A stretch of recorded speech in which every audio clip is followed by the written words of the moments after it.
All right. Actually, Alex, you want to do the intro today? I'm just kidding. I don't want to.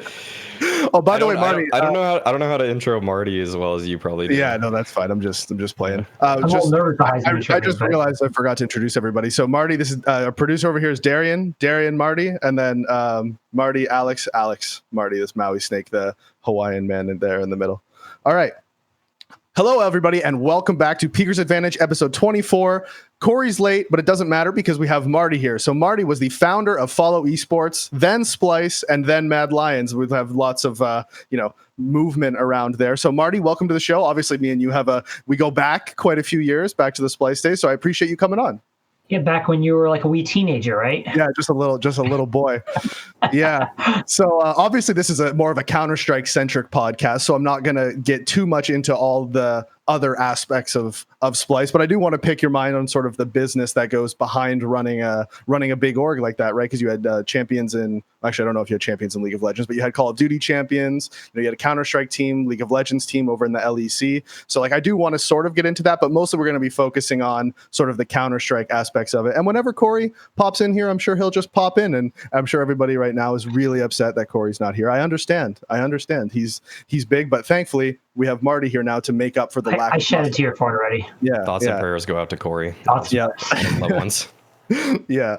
So I want to just go back to like originally when you started, like when you had the idea of I want to create an esports org, right? And you come up with Follow Esports. What was that process like at the very beginning to actually getting things started?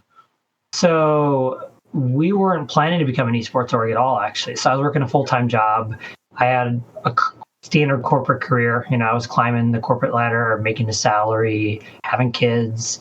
And I moved to Philadelphia, and I had never lived somewhere as an adult that I was making new friends, because I went from New York City, where I grew up my whole 20s, to back home in Rochester, where I'm from, and all of a sudden in a brand new city. It turns out when you're 30 years old and trying to make friends as a guy, it's weird. You just walk up to me like, yo, you want to hang out? Like, it's a weird thing. And I'd always been a big gamer when I was a kid, so I found myself back playing a lot of games again. And World of Warcraft was the game that I fell into. Played a lot of World of Warcraft and built kind of a community there, and got involved in competitive side. I fell instantly in love with competitive World of Warcraft, and was helping with the tournaments any way I could. I was, back then it was like, here's a $50 prize. It wasn't, anything big or anything. I was helping with the forums. I ran the Moonkin PvP guide on Arena Junkies, for anyone who remembers that site for many years. I ran a website called Lazerchickenzzz.com for a period of time for all 75 of my loyal readers. They were is a very small crowd, but dedicated, It's perfect. And so I'm doing all this kind of on the side while working my corporate job. And I get an email from this company down in Texas, said they're starting a website. And they asked if I wanted to come write for them, but they were going to pay me. And I was like, sure, I'll move my website over there. So I basically moved over to them. And I'm still working full time, and I decide, I like these guys. So I start talking about their business, and they say, hey, we're thinking about starting tournaments, like running big tournaments. And this is right when Hearthstone had come out, like things were really starting to ramp up, right before the LCS blew up to with all the investment money and such. They said, do you want to help us run these tournaments? Because I did theater for 10 years, so I have a lot of background in events. So I said, sure, and we helped them put it on, and we ran this really successful World of Warcraft tournament. It was called Armageddon. This is 2014. So we had 17,000 concurrent viewers over a weekend, and that was like monstrous, because we're not talking about today's numbers, right? And people were like, holy shit, for World of Warcraft, that's great, you did so well. And there was an opportunity maybe for me to work, and I said, look, I got a family. I'm sorry, but I'm gonna pass a thing for this, a side project, right? And I continued to just enjoy esports as a passion, and I was a big Hearthstone fan. And if you remember back in that period of time, everyone was going to be the Hearthstone tournament organizer. There was Hearthstone tournaments like every 5 seconds, kind of like Counter-Strike, or kind of like Valorant right now. Oh, kind of like Valorant right now, exactly. Everyone's like, we're the official Hearthstone tournament, and we're the official. And so I kept turning it on as a fan, and I miss them because it wasn't just Twitch, right? There was all those smaller platforms, and there was the less scrupulous platforms, but there were lots of platforms. And so I said, this is stupid that I can't find a place to watch them. And so I called my college buddy, Vinny, and Vinny and I have known each other for a long, long time. And we've done a lot of little side projects. And I said, what if we made this website where people could find what to watch, right? And he hadn't heard of esports, but he's a big gamer. So he got the idea. So he said, all right, cool, we'll build this. He's a website guy. And I figured I could figure out the esports stuff. And so he starts building the website, and I start gathering the information. So I'm like, like back then, it was literally like messaging TOs and being like, can I get some way of getting information from you so I can put it on my website, right? Or finding out if I can get to the publisher, and they didn't even know their schedule. Like, think we're spoiled today. 4 years ago, publishers, it'd be 2 weeks for a tournament, and they wouldn't have any idea when the tournament was going to take place. Like what time slots, what channel it was going to be on. Like, it was such a mess, And so we were just doing this as like I said, a side project. And I ended up going to the local incubator, which for anyone that started a business, they're meant to help you figure out how to build your business. And they said, hey, do you want me to give, by the way, should I give the long story? It's a long story. I can give you the short story if you prefer the short story. Well, how long is the long story? Another 5 minutes. Go for it. That's all right, fine. we'll do the full story, okay? If it was 20 minutes, unacceptable, but okay. 5 minutes. Because we all got really, really important Even things. 6, I would just wouldn't be here for it. I'd pull a Corey. I'm gone. Okay, perfect. Yeah, go bench press something. Yeah. So the guy at the incubator says, hey, you should join this business plan competition. And we're like, look, we're just kind of doing this on the side. Like, we have full-time jobs. And he's like, yeah, but it'll teach you kind of how to run your business. You'll write a business plan and stuff like that. So we needed a third person at the time for the business side. And my wife's done a lot in business in New York City when we lived there. And so I recruited her to be our third and said, hey, can you join and help us with like figuring out finance and business and that kind of thing. So her and I do the classes. We go through and we're building the deck to pitch and stuff like that to investors. And then we win the competition, which we never set out to do. And they give us a check for $25,000. And we're like, oh, we can't even accept the money because we're not even incorporated. Like, they have no company to give it to. Like, I have to call a lawyer and be like, I have to get incorporated so I can get this $25,000. And at first, we're doing really well, and the website's gaining steam. But we're like doing Reddit ads and Facebook ads and Twitter ads and things like that. But we didn't have like a big power play that was going to put us on the map. And I was sponsoring. I'll be very Counter-Strike specific here. Anyone that remembers CS Select back in the day? It was a show match that happened on Wednesday nights. Oh, yeah. And it was good teams because there wasn't a lot of stuff back then, that was paying money, and he paid actual money. So he'd get good teams playing, and we were sponsoring it. And the guy Will, who ran it, I was running this idea by him. I was saying, hey, I'm thinking of sponsoring an LCS team, but it's going to cost all the money I have left. But it's a big play. I think maybe that's the play. And he goes, oh man, don't sponsor a team, just get a team. And I was like, what does that even mean? Like, what do you mean get a team? And of course, Kingwin had just formed not too long before that. And so he's like, look, there's this team literally called Kingwin.net. They're not even just called Kingwin. They're literally called the URL. Like, you could just do that and call it Follow Esports. And so at first I thought it was crazy, but then I looked into it, and the NA ladder at that time, there were teams called like Orglis and Sponsor Us and like Cloud9. And we're like, oh, there's just teams with no sponsors. And so we went to talk to what was SKDC at the time and talked to Ocean and kind of said, hey, I know you don't know who we are, but Will vouch for us that we're legit. We paid him and stuff. And so, we talked to them about picking up as a team. We didn't have enough money to run an entire season because the goal was to be able to at least make it through one full set of CEVO and what the hell else was running. It would have been ESEA Premier before it became Mountain Dew League. That's right, ESEA Premier and CEVO. So to make it through both of those seasons, we needed another $10,000. We're like, we're not going to have enough. So I had this one investor who, he's a younger guy, he's really into gaming, and I said to him, I'm like, look, we could do this, but we need $10,000. And I explained the whole thing to him, and he got it, right? He watches Twitch like every day. And so he says, give me 24 hours and I'll think about it. And the next day he says, all right, you got your 10 grand. And so I call up Ocean. I'm like, we got a deal. And we picked up the team, and all of a sudden we're like, we have a website, we have a Counter-Strike team. That's like a really bizarre business, but it worked. People were starting to know who we were, and they were like recognizing the website. But more and more of our time was very clearly becoming focused on the team, right? Like, the team required a lot of effort. And it was more, I guess, in your face because there's real people asking for that effort, as opposed to a website where it's easy to go, oh, I'll get to that later, whatever. Mm-hmm. And, the transition kind of coalesced around the fact that when Dignitas got that second LCS team, for those that don't know, Dignitas had an LCS team in Europe, in North America, and a lower team in the second level down in Europe, and they qualified up, so they had to sell one. And we ended up talking to Odie, and he agreed to sell the team to us over a number of other buyers. He picked us based on a number of factors, including, honestly, he just wanted to work with me, and that was the kind of moment where we went, I think this is it. Like, we're a team, we're not a website, and shortly after we shut the website down, we transitioned over to the new brand, and here we are today, right? Yep.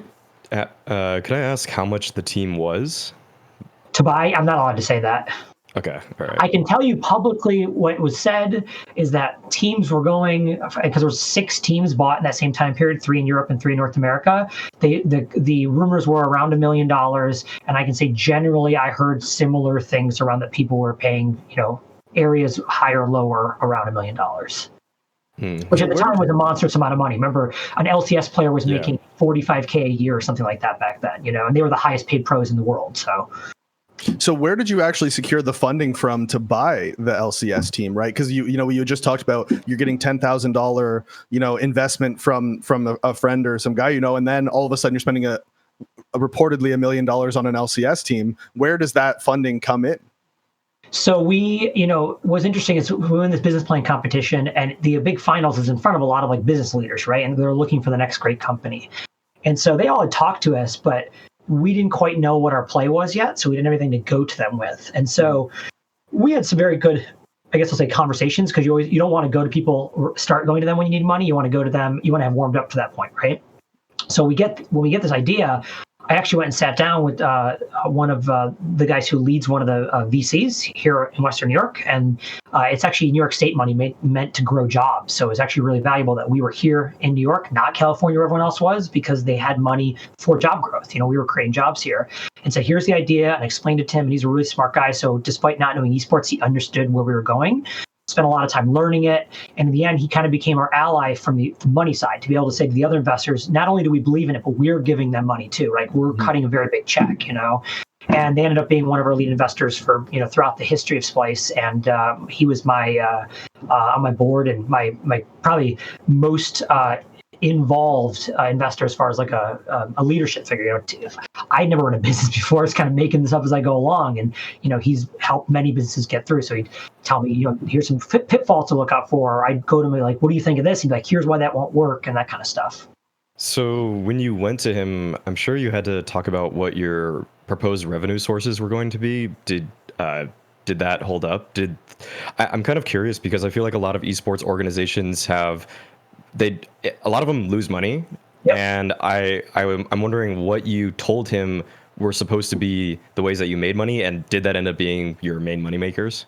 Sure. So when we initially did it, the thing is, well, I'll say this before I say anything about that, is every startup that's been successful has accepted that they're going to be wrong a bunch of times and is willing to change their mind. Okay. And I think that's part of why we're successful, because we never had the most money. We were never positioned the best. Everyone in LA knows all the publishers, knows everyone personally. I live out in Rochester, right? But what we did is we were able to oh, this isn't working, maybe we should switch and make the shift. So I say all that because we're like, okay, our goal is we're going to buy these teams, and these teams will be marketing, right? So it's a marketing cost. And if we get other sponsorship revenue or league revenue, because League of Legends, for example, gave you some revenue, and even back as early as 2016 we were getting in, then that's just an offset. But mostly we can write this off as a cost for growing the website, right? Because it's going to be called Follow Esports, et cetera.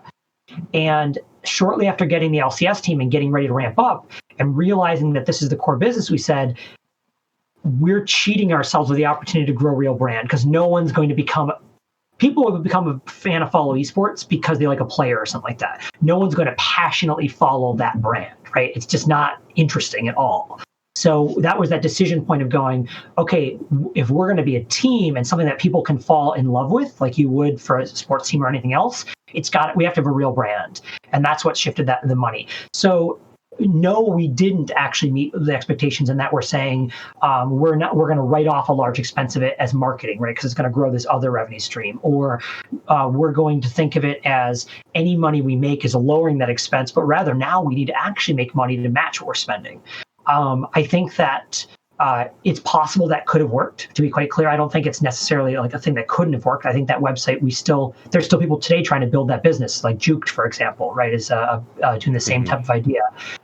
But it was really a thought process that for us at that time, this is the opportunity. The LCS is blowing up. We have investment money that we can do this. We think that we have to go here.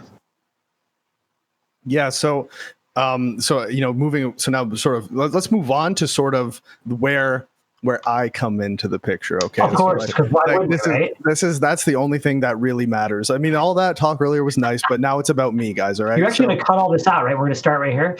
Yeah. No, this is the beginning. That was just for fun. So this thing's on. We're live. We're live right now. Yeah. So then I sort of want to talk about it because in my mind, so I'm really interested to get your perspective on this because we haven't really talked about any of this stuff. You know, like when we were in it, obviously we had a great working relationship, and I respect the shit out of you, but we haven't talked about. Don't make it weird. So, but we haven't really talked about what because I'm sure we have different perspectives on a lot of things, right? And I'm interested to hear your sort of perspectives on them.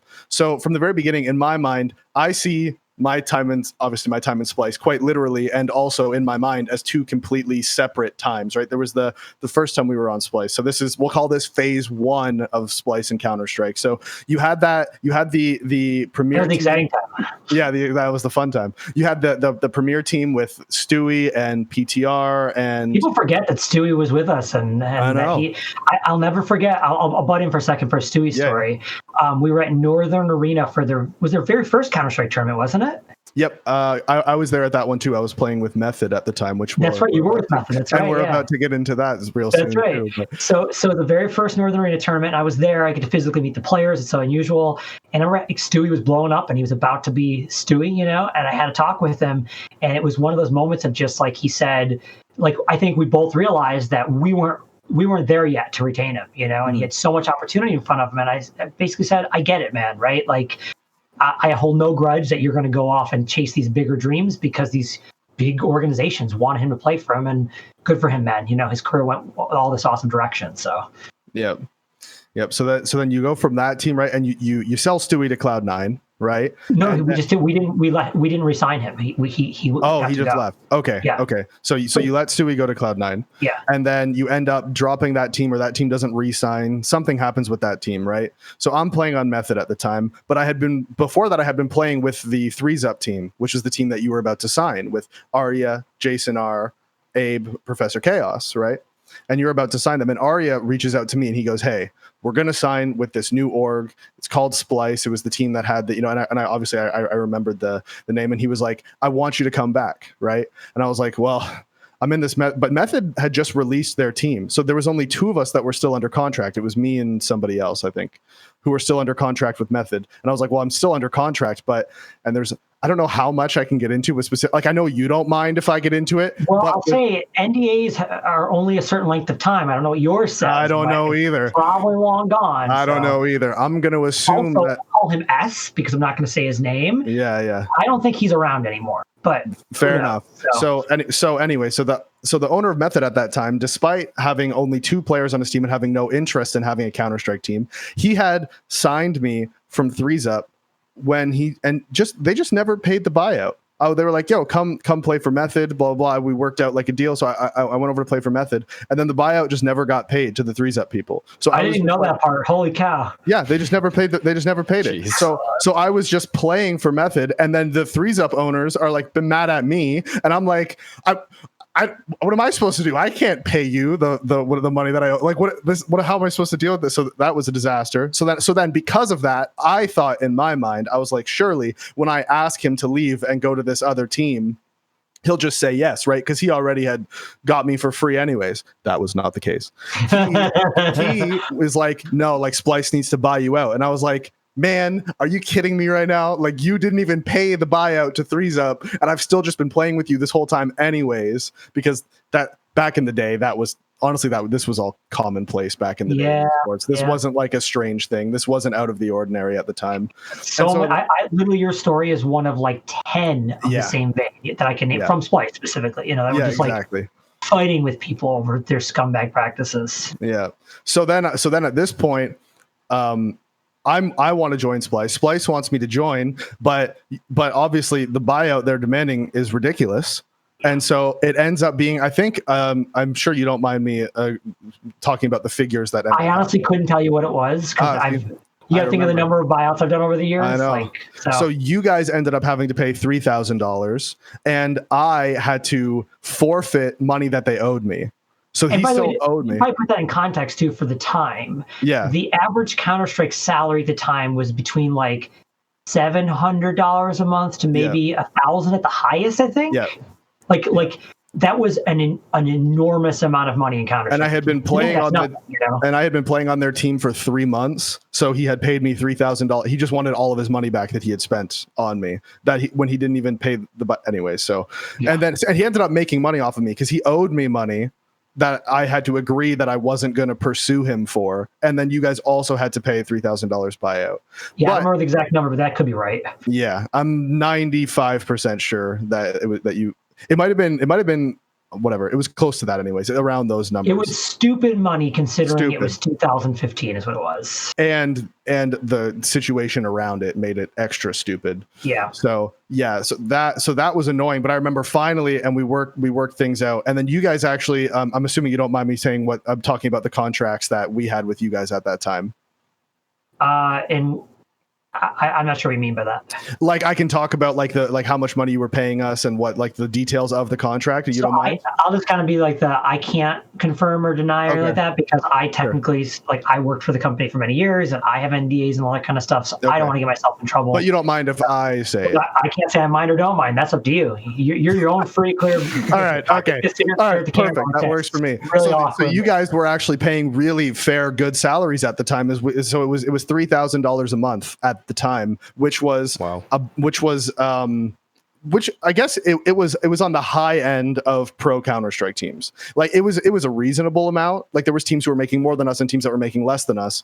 But we were making $3,000 a month, which was a huge lifestyle change for me. Because at the time I was making $1,000 a month and my bills were $800 a month, and I was living by myself in an apartment. So having that jump up was like a significant lifestyle change for me. I don't have to eat ramen. No, exactly. It was like I'm now able to function. Like I'm now able to like be a person. And it was like movies. Yeah. I'm gonna eat. This is awesome. So going to Chili's. Yeah. So that really sort of it took a huge weight off of my shoulders, and I was really able to sort of like come into my own as a player at the time because I had so much stress like relieved off of me. So that was pretty great. So from my perspective, I thought like, what is this? Like this Splyce team coming in, all of a sudden they're paying like good salaries to this professional team where we were a professional team. We were an established professional team, but we weren't one of the best teams. So what was your thought process behind picking up that team specifically?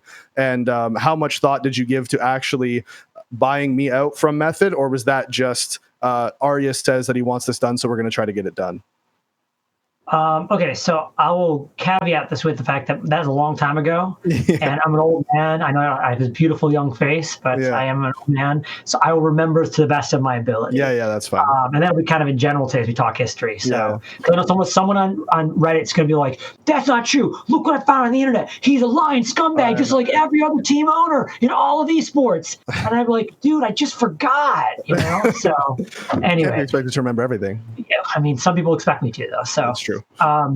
So I'll say that number one, the way I've operated teams for the entirety of doing teams, especially as I got to bigger contracts and larger things, as we got 2018, 19, 20, and the numbers were getting monumental, is I don't do ultimatums, period, because the dynamic of the type of thing that would create in the organization is not worth no matter what. Like it could be for a world championship and it's not worth it, right? Because I'm trying to create sustainable, long-lasting culture. And culture is such a tricky word because it doesn't mean anything. Like it's not a tangible thing, but it's how you operate. It's what people think about when they talk about your organization. It's how you talk about your experience, right, when you were there. Yep. Peter Dunn, who's been with our LCS team for a number of years, is our head coach over there, said it really great once to me. He and I were talking because in the League of Legends scene in Europe, we're talking across a number of different nationalities. It's very widespread, and you could have the next 15-year-old great talent coming up, and he's going to ask what people have had experiences, and his entire decision can be made by what one person says to him, right? Yep. And so we took great pains for going, if this person's going to leave, because that's going to happen, people are going to leave. Great players are going to leave sometimes, right? What are they going to say and think about us when they're gone, right? What is it going to be like, not just their experience here, but how are they going to reflect back on it, okay? So that's why I say all that, because there would never have been a point where someone's like, take that player else. I'd be like, okay, then we're getting rid of you, you know? So just because, quite frankly, you can't afford that. Second of all, I was, at the time, really big on the momentum we were building. So we had gotten into World of Warcraft, Hearthstone, I'm going to miss one here, but World of Warcraft, Hearthstone, fighting games, both Smash and Street Fighter, and something else that's slipping my mind at the moment. So we had quite a wider. I don't know if we were in StarCraft quite yet. I think we just got into Call of Duty at the time. Okay. So we have this wide array of titles, both console and PC, and so I looked at it as, if you're the Madison Square Garden group, right? The Knicks and the Rangers and the Liberty, it's almost no chance they're all going to be champions at the same time, right? Like, it's impossible. And so your goal is to provide enough resources so that you have momentum going forward, right? And so everyone's moving in the right direction. The Knicks seem to suck at this, but that's a whole other story. But in general, you want momentum. I lived as a Knicks fan for 10 years in New York City, so I'm a lot of That's shit. Pretty sad. That's pretty depressing. I know. I went to a lot of those games. But you want forward momentum, right? And so if you looked at our different titles at the time, Warcraft was right at the top. They're winning a championship. Call of Duty was the bottom. They were just starting out. Like, we picked a team of one guy was a rookie, and a couple guys were older in their careers. So we had different stages of the different teams, right? Our League of Legends team was literally 4 rookies and one guy who played a single split, okay? So Counter-Strike seemed to be the place we had the most momentum going. So I looked at it as like, okay, if I have a very set amount of resources I'm going to invest, I'm going to go where the best rate of return is, for a technical business term, it doesn't really apply, would go here is like, okay, I'm most likely to get the biggest jump forward in Counter-Strike. There's a lot of good players available. There's a lot of ability to make movement, because there was no King of North America at the time either, right? Like, there was no like dominant North American squad a la Liquid or even Cloud9 when they hit their heyday there. Like, it was kind of up and down, and that was opportunity, I guess you'd say, right? You look at a game like Call of Duty, we were a British team in a game that literally Europeans never, ever, ever, ever won, right? That's not going to be an immediate, like, let's upgrade there and spend a lot of money and go, go, go. A slow burn was much, much smarter, investing in young talent, trying to take risks on maybe this kid will be the next great player and that kind of thing like that. So, and that even came to like League of Legends this year. So I'm going to use League, and I know we're a Counter-Strike thing, but I think it's a perfect parallel. Mm-hmm. So in League, coming into 2020, we knew some of these players were going to leave, right? And just the nature of the way their opportunities went and where the kind of the structure of the league was looking like. And so we're like, okay, we have one really important key piece in our mid laner who's a future superstar, but he's 19 years old, by the way, right? Like, he's in the beginning of his career. What if we just get the absolute fucking best young talent, like the absolute best young talent, and then we focus on really great coaches, and we retained our coaching staff for the most part, almost all stayed, one went on, and we were looking at a 2 to 3 year return. We signed for long-term contracts because we knew the return right away we were going to be able to piecemeal together a 4th place team or something like that. And not only did it go according to plan, right? The players kept getting better, but sometimes they blow out your expectations, right? This team is now ranked the number 2 team in the world over all of Korea, which just doesn't happen, right? European teams are never ranked over Korea because they've all outperformed our expectations. You can't typically do that when you do the recycling of old talent that you're not looking at the new opportunity. And it's not saying that you can't get older players involved. It's the point where like there's an old mentality a lot of times where like I'm going to just invest this much and hope for a 4th place return. That never gets you to 1st place. That never gets you to the major. That never gets you that increase, right? It gets you 4th place over and over and over again. So long-winded answer, but I don't think there's like a simple kind of like, we did it because of X, Y, and Z to your question. Yeah, no, that's fair enough. That's exactly what I was looking for. I think that's really cool insight into sort of the decision making that goes on behind the scenes. So then moving forward, right? We sign with you guys sign us. Everybody's pretty happy, and honestly, we kind of have like a slow build up, right? Like we were never this like amazing team. We had really great teamwork. We were all really close friends and we worked really well together, but we didn't have a lot of skill in the lineup itself, right? We had good teamwork, we had good chemistry. It was some of the parts, not individual superstardom. Right, exactly.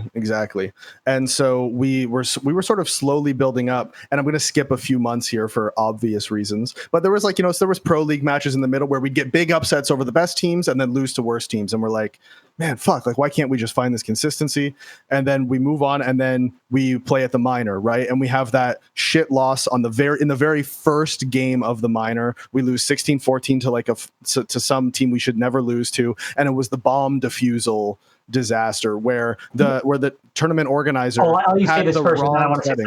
Yeah, where the tournament organizer had the wrong fucking bomb settings for the game, and Valve had just recently changed to 40-second bomb timers, and they for this game still had 35-second, and we were the very first game. So we were the ones telling them in the game while the game was happening, like a couple rounds into the game, we were like, hey, wait, this bomb timer's wrong. Stop the fucking game. Pause the game. We tell the admins, they say, okay, just finish this game on this and we'll fix it after. And we're like, what? What the fuck? You just fix it. Start over. Like, what are you talking about? You have the wrong settings. But they were like, no, just keep playing. And we end up losing 2 rounds because of the bomb timer being wrong, and we end up losing the game. Anyways, people's always go-to thing on that, which pisses me off because I think it's fucking terrible logic, by the way. And I'm gonna is that, well, it was fair. It's like that for both teams, so that means it's fine. It's like, yeah, what if you just like played hockey without the fucking ice? Oh, but it's like that for both teams, so it's fine. Oh, everybody has to use wooden sticks now, but it's like that for both teams, so it's fine. It's like, no, this is shit. We're trying. This is to qualify for a major. This is like the peak. Like, well, actually, this was just the minor at the time, so this was to qualify for the major qualifier because the system was different back then. It was like, no, like you need to have this is supposed to be creme de la creme, cream of the, like this is the first minor system you're having, and you can't even have it's one console command to change the bomb timer. We can't even do that. Like, what the fuck is going on here? It's completely unacceptable. So anyway, sorry, go ahead now. No, it's okay. I had 2 comments to make, and one is personal and one is more broad. Okay. I just find it sometimes it's 2020 and we get a little big for our britches as an industry about how like big stages and exciting, and we forget that literally 4 to 5 years ago this was our matches. And I was talking to someone recently and saying, just 4 years ago you would expect not it might happen, but you expect large multi-hour delays at every single tournament. Yeah. Every single tournament, every single game, right? You're like, oh good, the commentators are prepared to fill for at least 5 hours this weekend, right?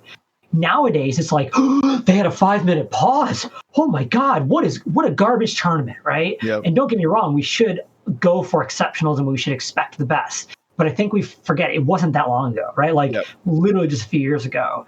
And then just on a personal note, I guess I'll say like, as I grow as a person and become look back and reflect, that was not one of my finer moments because I couldn't be there with you guys. I never would spend money if it didn't feel like valuable. And flying to an event that I'm just going to stand there for, I rarely did that, because it's not a good use of funds. So I'm watching, and I get really frustrated. And I end up getting arguments on Twitter, which, by the way, is never useful, right? But I get arguments on Twitter, and I'm fighting and angry. And, of course, the next day I was like, why the fuck am I arguing on Twitter? It's not good for our brand. It's not good for me. It's not good for the players to see me acting that way. I should be setting an example. And also, it's never going to solve anything, right? And I think we get that idea on Twitter sometimes that we're going to fix something on Twitter by saying something. I'm going to get that airline to stop being a dick, or I'm going to get. Nothing is ever solved that way. I shouldn't say nothing, but very, very minuscule things, right? So, I later on, I got taught a rule that when I tweet, I type it, and I'm not always perfect at this, but a lot of times, and I wait a minute before I hit send, because a lot of times I'll go, yeah, no, I shouldn't send that, delete that shit right now. So. I've gone the opposite direction with my Twitter lately, actually. Oh, good, okay, well, that's perfect. Thoughts longer than a minute to write the tweet. He throws it out. If I'm thinking it's a bad tweet. If there is an emotion involved, why bother sending it, right? Yeah, exactly. Yeah. So we end up the awful first day, we lose the first game, but we end up clawing our way through, making it all the way through, and we beat XotiC in the semifinals, which nobody expected. Everyone thought XotiC was going to wipe the floor with us. Yeah. Beat them in the semifinal, make it to the final, and get stomped by Kusta for 2 hours. It was the worst 2 hours of my life. Well, that's not true, but pretty bad. So we end up finishing second place, which at the time meant you didn't qualify for the major qualifier. Yeah, that was so crazy because North America gets 1 slot. I know. I know, and it was Anyway, so we end up not making it, and we're all super down. We're upset, and then a couple weeks later, I'm assuming you get an email that says, you want to hear the story? This is tell me.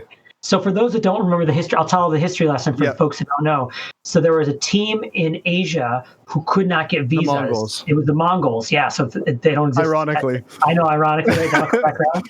And they couldn't get visas. And I think it was a phone call. And I pick it up and they're like, hey, so we have a team that can't get a visa. You guys were second, so we want to invite you, but you need to leave tomorrow, right? Like it was literally that. So I'm like, okay, so there's actually a little bit more to it than that I'll add in.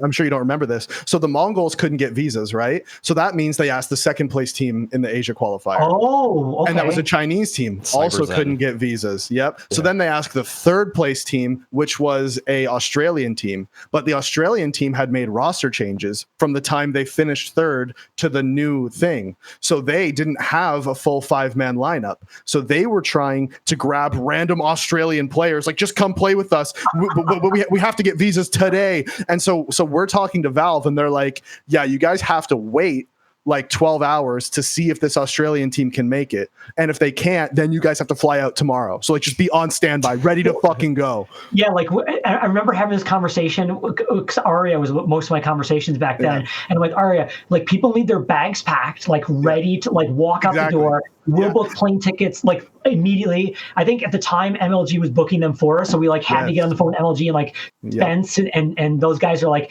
literally like, okay, your ticket's booked, go to the airport. Yep. And it was fucked because I had to fly. So keep in mind, this is all happening in Columbus, right? That's a 3-hour drive away from me. But to get to this event at this time, because MLG was booking the flights, instead of going from Detroit to Columbus, apparently there wasn't any flight, so they had to book me out of Windsor, which meant I had to go Windsor, Toronto, Philadelphia, Columbus. Jesus. And it was just like, so I have to fly for like 13 hours versus just drive for 3. But I didn't like. Why didn't you drive? Because my car was broken down. Oh my God. So I didn't have a car, and my mom, she works for I'm not going to say what her job is, but she has a company car, which means I can't drive it because I'm not 25. So I literally just couldn't drive there. And so I had to take this flight from Toronto. Storm, I know. Windsor, Toronto, Philadelphia to Columbus. And then on the way back, I had to fly Columbus, DC, Toronto, Windsor. And it was like, oh my God, this is so ridiculous. It's like you flew to Eastern Europe or something. I know. It was ridiculous. It was like 13 hours of flying. I could have rode a bike there that fast. Yeah, exactly. Fucking ridiculous. But anyway, so we end up going, and it came out of the blue. Just like the next day, all of a sudden, we're playing at the major qualifier. You came out. Jonathan came out. All piled in a car. Everybody, Splyce with Rochester drivers. That's only a 6-hour drive for us. So we're like, we're going. Pile in the car, road trip.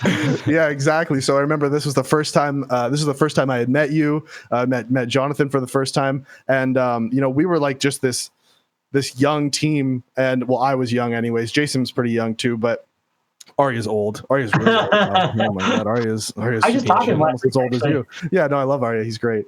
But anyway, so we end up going there, and then I don't know how much I want to break down, but we end up just winning back-to-back games. We beat CLG 16-14. Let's not just say we won. Yeah. But we beat CLG, who was like supposed to stop us. Yeah. Like this team should win like 16-4. Like this should be just a bludgeon, But weirdly enough, even though that definitely was the case, and people were. So online, we actually had mixed results against them. We would beat them online. Sometimes they would beat us. We were back and forth. But because it was LAN, people just assumed we were going to be a shit LAN team, right? And that team was a good team. And CLG was a good team at that time. They had JDM, Tarek, Hazed, Cutler, and somebody else. I don't remember who they're. Fugly, that's right. So that's a solid lineup, right? Yeah. And so people just expected them to sort of stomp us. It wasn't even supposed to be close. But I think people didn't realize that even though we were, in the terms of professional Counter-Strike players, we weren't as experienced on LAN as people who had been going to big LAN events for years.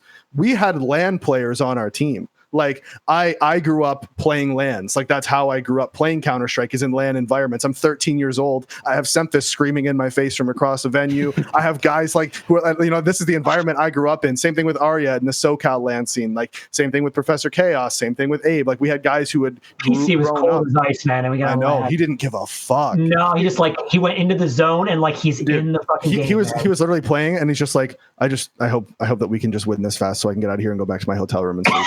It didn't faze him at all. That guy would sleep for like 15 hours a day at LANs. That's all he did. He was just man, love that guy. But anyway, so they were supposed to stop us, and then we beat them, which was huge for us at the time.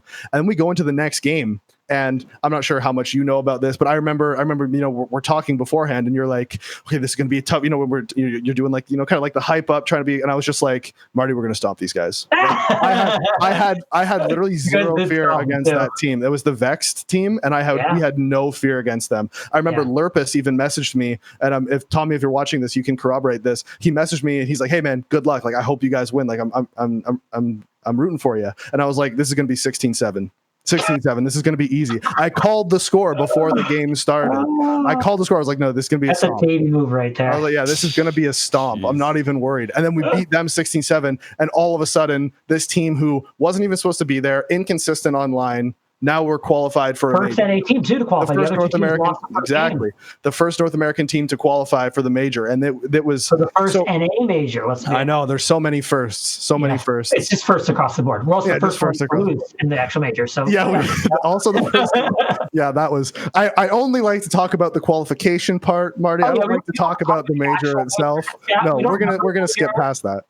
Yeah, we're gonna skip past that. But anyway, so from your 8 rounds of the major. Stop, Alex. I said we're going to skip past The people need to know these things. And 3 of them were like clutches from me. Like it was brutal. That was awful. But we're talking about the happy parts right now, Alex. Jesus, fuck off. So we just need the full picture. We need everyone needs. We just need to. If we don't give the people the full details, the full picture, then picture painted. Yeah, they need to know why you stopped playing. But we'll get there down the line. So so at that point when we qualified, what did that feel like for you, right? From somebody who's like was it a relief? Was it, oh my god, this is amazing? Or was it both? Or was it like, wow, we can finally start making money off of this Counter-Strike team now? Like what was the thought process there? So I'm gonna make the comment first that I always say, God, I hate questions when they ask someone how they were feeling in a moment, because they do that to players in every game everywhere, and you're always like, what do you mean, how are they feeling? If they lost, they were feeling shitty, and if they won, they were feeling great, right? But anyway, I'm just kidding.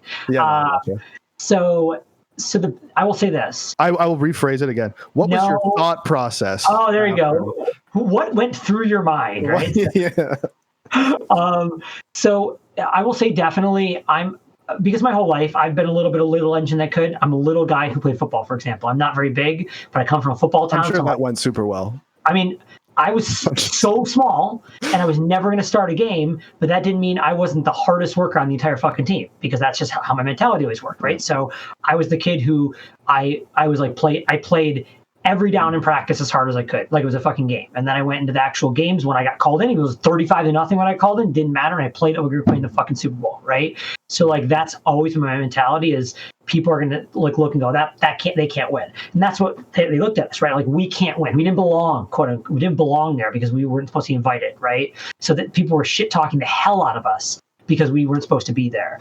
And then to win the way we did, especially against a good team, like being CLG meant we beat a good team. We didn't just skate by with like Vex was a good team too. They had qualified for the major before that. Right. Yeah, I have nothing against them. My point though is that CLG was expected to just shit on us, basically, you know?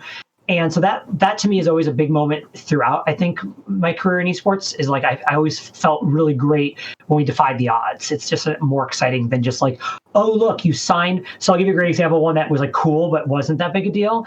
We signed this like kid who was undeniably the best Marvel vs. Capcom player, was like on a streak of just shitting on everyone for match after match after match after match after match right before Evo. And then he went to Evo and just shit all everyone in one Evo, right? Like, it's like, yay, we won Evo. But of course we did. This kid has won like the last 12 tournaments in a row or something like that, you know? So like it's an extreme example. My point is like there's something really more rewarding about that. I would say also, like Counter-Strike at the time still felt like there were two games where you could really make you can make your mark both as a brand and start to drive revenue, and it was Counter-Strike and League of Legends, right? Dota still today is a hot mess, right? It was a hot mess back then. It's really still player-driven teams making a mark for the most part, and then Chinese teams, you know. But I would argue that most of the organizations aren't getting that same value they are from Counter-Strike or from League, and so both I could feel like a moment for us to be taken seriously in Counter-Strike was really important for us. Not just for Counter-Strike, but for other games, right? People look at that stuff. I cannot tell you how many times I've been able to sign a player, and part of the conversation has been like, I've seen what you've done in this other title. That gives me confidence in what you're capable of doing here because you're new to this game or you haven't quite got there yet in this game. And then sticker money was real back then, right? Like it was a really important part of because you know, nowadays, I think it's not as I mean, I don't know, I'm not as involved in Counter-Strike, but I know it's way more teams, first of all. Right. So that dilutes things to some extent. And also, if it's the same teams over and over again, right? People don't need to buy the new sticker for the same teams over and over again. Right. And also, we weren't paying insane salaries back then. Yep. So like it had an impact. Like you can go, wow, the sticker money is going to pay the salaries for this period of time for the team, right? Like I can really like connect those dots. So I think all those things really were impactful.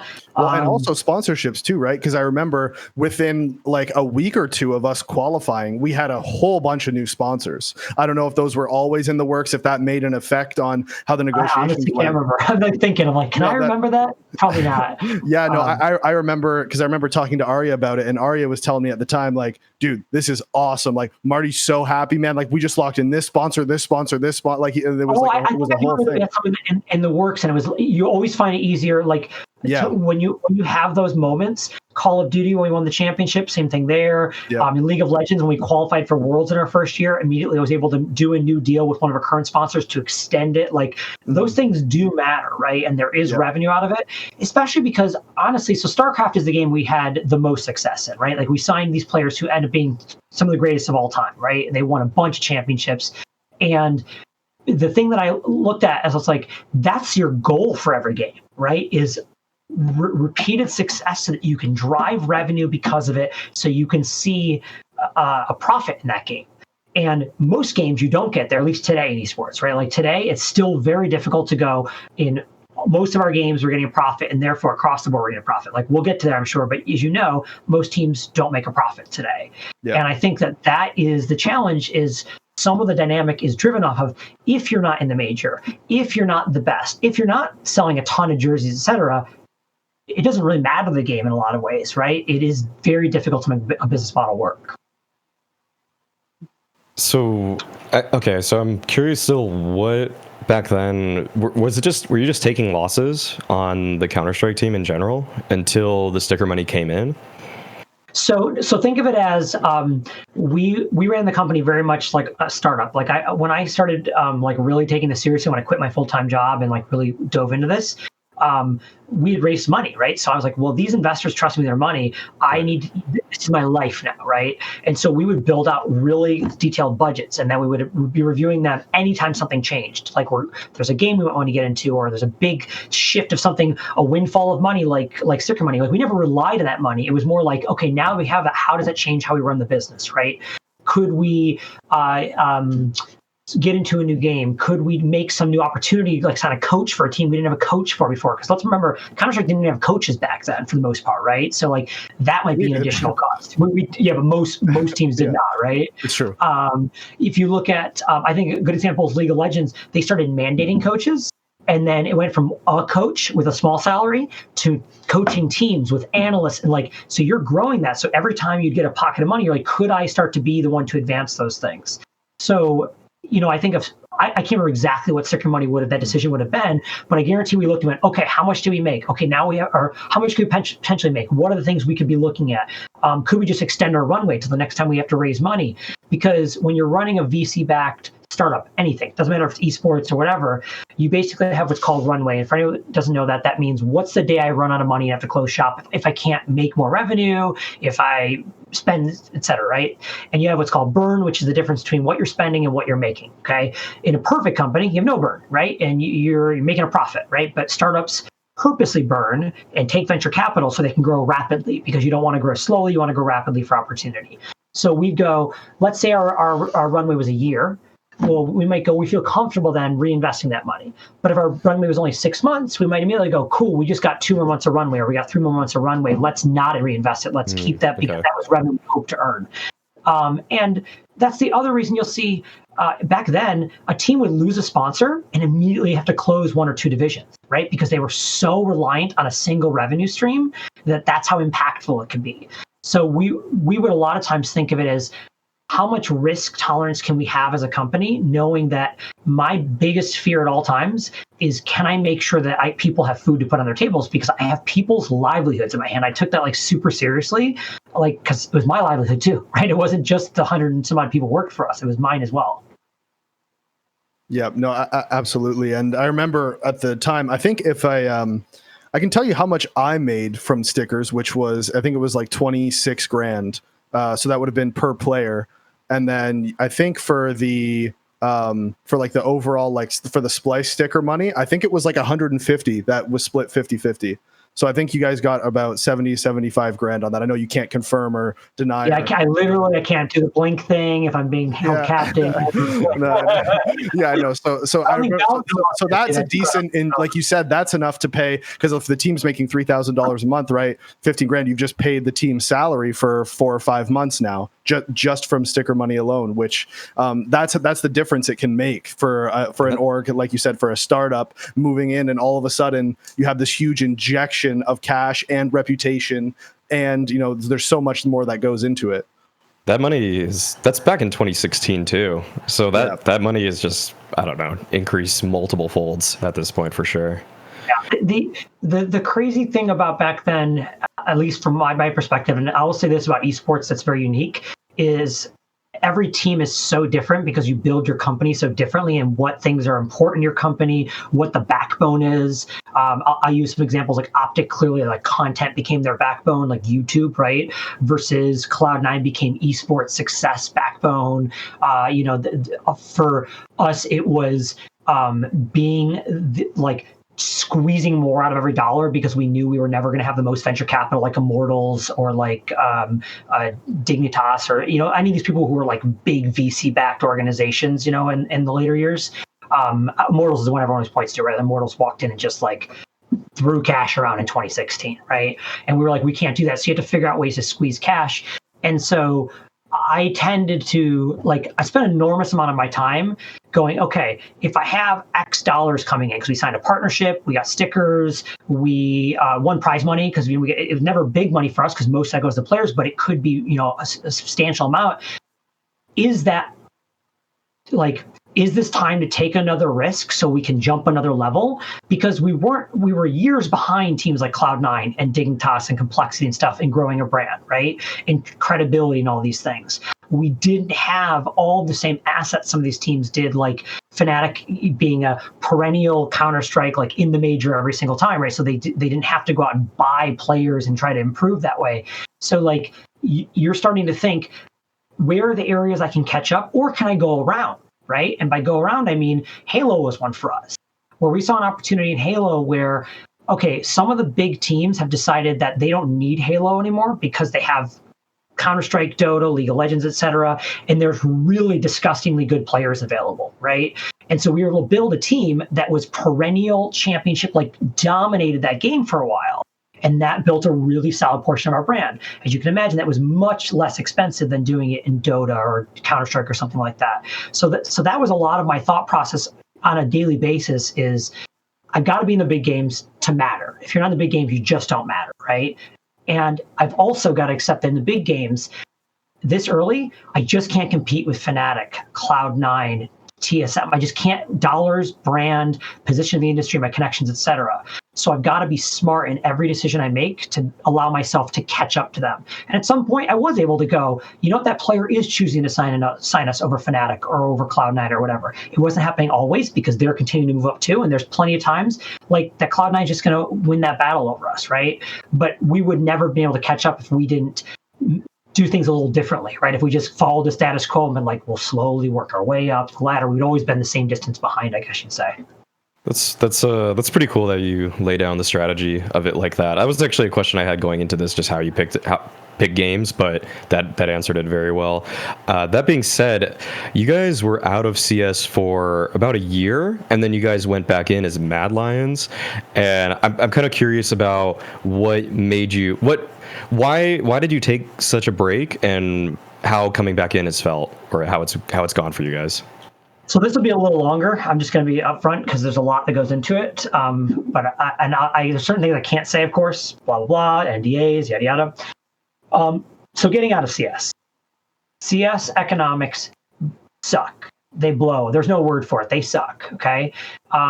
There is because CS for the longest time never got out of the mode I was talking about with Hearthstone earlier, where it's like, I'm the tournament organizer. No, I'm the tournament organizer. No, I'm the tournament organizer. And so there's so much CS. And so everyone could have a CS team, which then spread the talent way too thin. So you had very few really, really good teams because like some org, I won't name any orgs to shit on them, but some org will be like, I'm going to pay you a stupid amount of money to come over here and build a team. Someone else will go, you know what? I'm going to pay you a stupid amount of money to come over here and build a team. Well, because you're both over here and here, neither one of you can build a very good team because you really need to be playing together. There just were too many fucking teams for too long. I think hopefully it's changing a little bit more now with more structured, like less leagues that matter, I guess. But I don't know if it's certainly not perfect. But it was extreme a couple of years ago, like very extreme. The economics were really bad because the top teams with their sticker money, as we said, coming in consistently, and with the fact that they could have big sponsors for their Counter-Strike team that they could directly attribute the revenue. You can go, I made this money because of Counter-Strike, so then I can invest that directly in Counter-Strike, could pay exorbitantly more than honestly they should have sometimes, right? Because they're like, you know, I really need to get player X, so I'm going to pay them, like, I'm going to jump the salaries a huge amount. Well, all of a sudden, someone goes, wait, I need to make that much. I'm better than him, and he's getting paid that? No. I got to make that much money now. It doesn't matter if it's sustainable. Whether it's ego or fuck ego, I'll be honest. I was there, I'd say the same goddamn thing, right? If I was in that position, I'd be like, hell yeah, I want that much money. Look at my stats. Look at my accolades. No, if I don't make more than him, it happens in every sport, right? So that was a big problem. The third thing was the ecosystem had no path to sustainability. It was big tournament organizers taking all the money out of the system, okay? And I'm not shitting on them for that. I'm not saying that like they're doing anything wrong for that. That's their business model, right? But like, if you look at the structure of the system, it goes, okay, we have the developer who's hands off and they make their money on the game. Then you've got the players who are getting well compensated because of this widespread amount of teams and everyone fighting for the talent. So they're getting their fair share. Then the league gets to monetize all the content of the games. You only get to come if they let you, and they're sucking the money out of the system. And there was nothing left for teams, right? The teams aren't making any money. But by the way, the teams are the ones paying the player salary, not the league. And so you looked at these league economics too, because there were 19 leagues or whatever. No one's paying very much for sponsorships. No one's paying very much for media rights. There's no like, wow, look at that monster deal coming in. So you can't even look and go, I see in 2 years where this is going to multiply. And then I have no problem investing, right? Like we've done that in many games. In fact, we were doing Counter-Strike for years. But you have to at some point go, I can see where this is going to end up in a position where we can make money. So if you look at, I'll use Call of Duty League because Overwatch is so polarizing, right? And I think Call of Duty people will argue it's been around for 20 years or whatever it is, right? Like it is a game that has staying power. It has pop culture relevance. And so buying in a franchise there, you go, okay, I see whether you agree with the price or not, you see the value, right? The value is that I now for sure play into all of those different revenue streams. And so it doesn't matter what we make this year. It matters what we're going to make in 5 or 10 years, right? And so I can invest in that game because I'm going, well, every investment should get returned tenfold or 20-fold, and I can see where it's going, okay? If I look at Counter-Strike, I go, well, if I lose 200 grand this year, if I lose 300 grand this year, I literally have no way of seeing where that's going to come from. Like none. I don't have any forward-seeking projections that have any real strong substance to it that make me go, okay, I can see where sponsorship revenue is going to jump by this much, and I'm guaranteed to get a portion of it because I'm going to be in all those tournaments and leagues, and I have control over my percentages, et cetera. Oh, and I don't have any broadcast right money because that's not mine either, right? Maybe in some of them, but not all of them, right? And so it depends on which leagues are actually getting the broadcast revenue. So the getting out portion, I gave you the long version because I think people are like, what do you mean not sustainable? What does not sustainable mean? Well, clearly these other teams think it's sustainable because they're all staying in. Cool. They run their business differently. We all run our businesses differently, right? There's a reason why one team stays in game X and one team doesn't get in game Y. That's because we all run our businesses differently. I guess before I go to the other side of come back in, did you want to jump in at all? Because I can. Well, I was just going to touch on the at the point when salaries got super inflated in Counter-Strike. It was right about the middle of 2016, maybe towards the beginning of it. But I remember because we were at DreamHack Austin, and you came up to me and you're like, "Hey, there's this guy. He's running this new org they just started called Immortals." Let's not say who it was. Okay. Okay. Yeah, I won't say his name. Okay. And he's like, "There's this new organization." I guess I already said the org. So it's like there's a new organization, Immortals. They're looking to buy Counter-Strike team. They want to talk to you. So like, okay, and you're like, just so you know, I want you to stay. But he approached me to speak to you, so that's good business practice. So I'll tell you if you want a meeting with him, I can set it up for this day. So me and Arya went and had a meeting with Immortals, and I remember as we left the meeting, we were like, they were offering us. So at the time, remember, we're making $3,000 a month. I think Cloud9, the top teams in NA were making $5,000 or $6,000 a month. Yeah, 5 was like the standard, like top of the table at the time. Yeah, exactly. Yeah, and he's offering us $8,000 a month salaries, and me and Arya left, and we're just like, we had like we sort of took this meeting out of politeness because everything was done very professionally, and he had come all this way specifically to speak to us. And we're like, okay, we'll be polite, we'll talk to the guy. You should always listen, right? Should always listen to whatever pitch they want to give you. And we're leaving. They're just like, oh my God, how can we say no to this? Like, this is ridiculous. And I remember we went and talked to you, and we told you everything that happened. And you were just like, look, I can't give you guys that much money. That's ridiculous. This is insanity. If you guys want to go, we can organize it, but I really want you to stay. And we ended up choosing to stay despite that.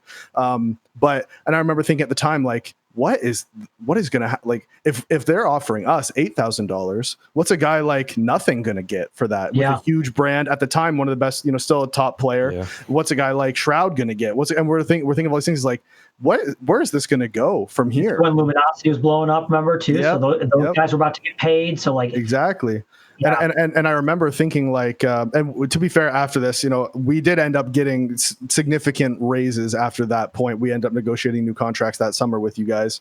And that was when we made all the roster changes that ended up terribly.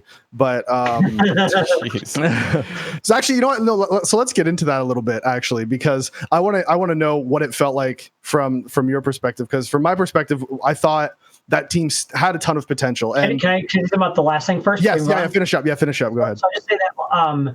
So one of the things that was hardest to being a CEO of an esports org is when you. So I'll say I was learning how to be a CEO on the go. I've never been a CEO before. I figured this out as I was going, but I realized very early on that you have what's called fiduciary responsibility. It's a big term, but it actually is really important. And what that means is these investors are giving you money, and they've given you as CEO have a responsibility to your shareholders to make the best fiduciary fiscal decisions, right, for the business. And so if someone says, I want to buy your Counter-Strike team, my heart goes, fuck you, right? Like, no, I put 2 years and to get to this point, fuck you, right?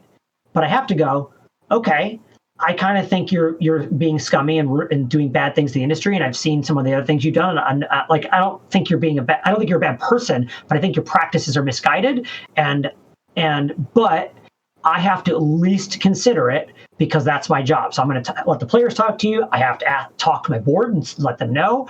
But I was very lucky. Maybe I shouldn't say lucky. Maybe I did a good job picking investors, right? That I got really great people to work with that. They would say, what do you want to do and why? And I'd say, I want to keep the team. Here's what I want to do. Here's so on and so forth.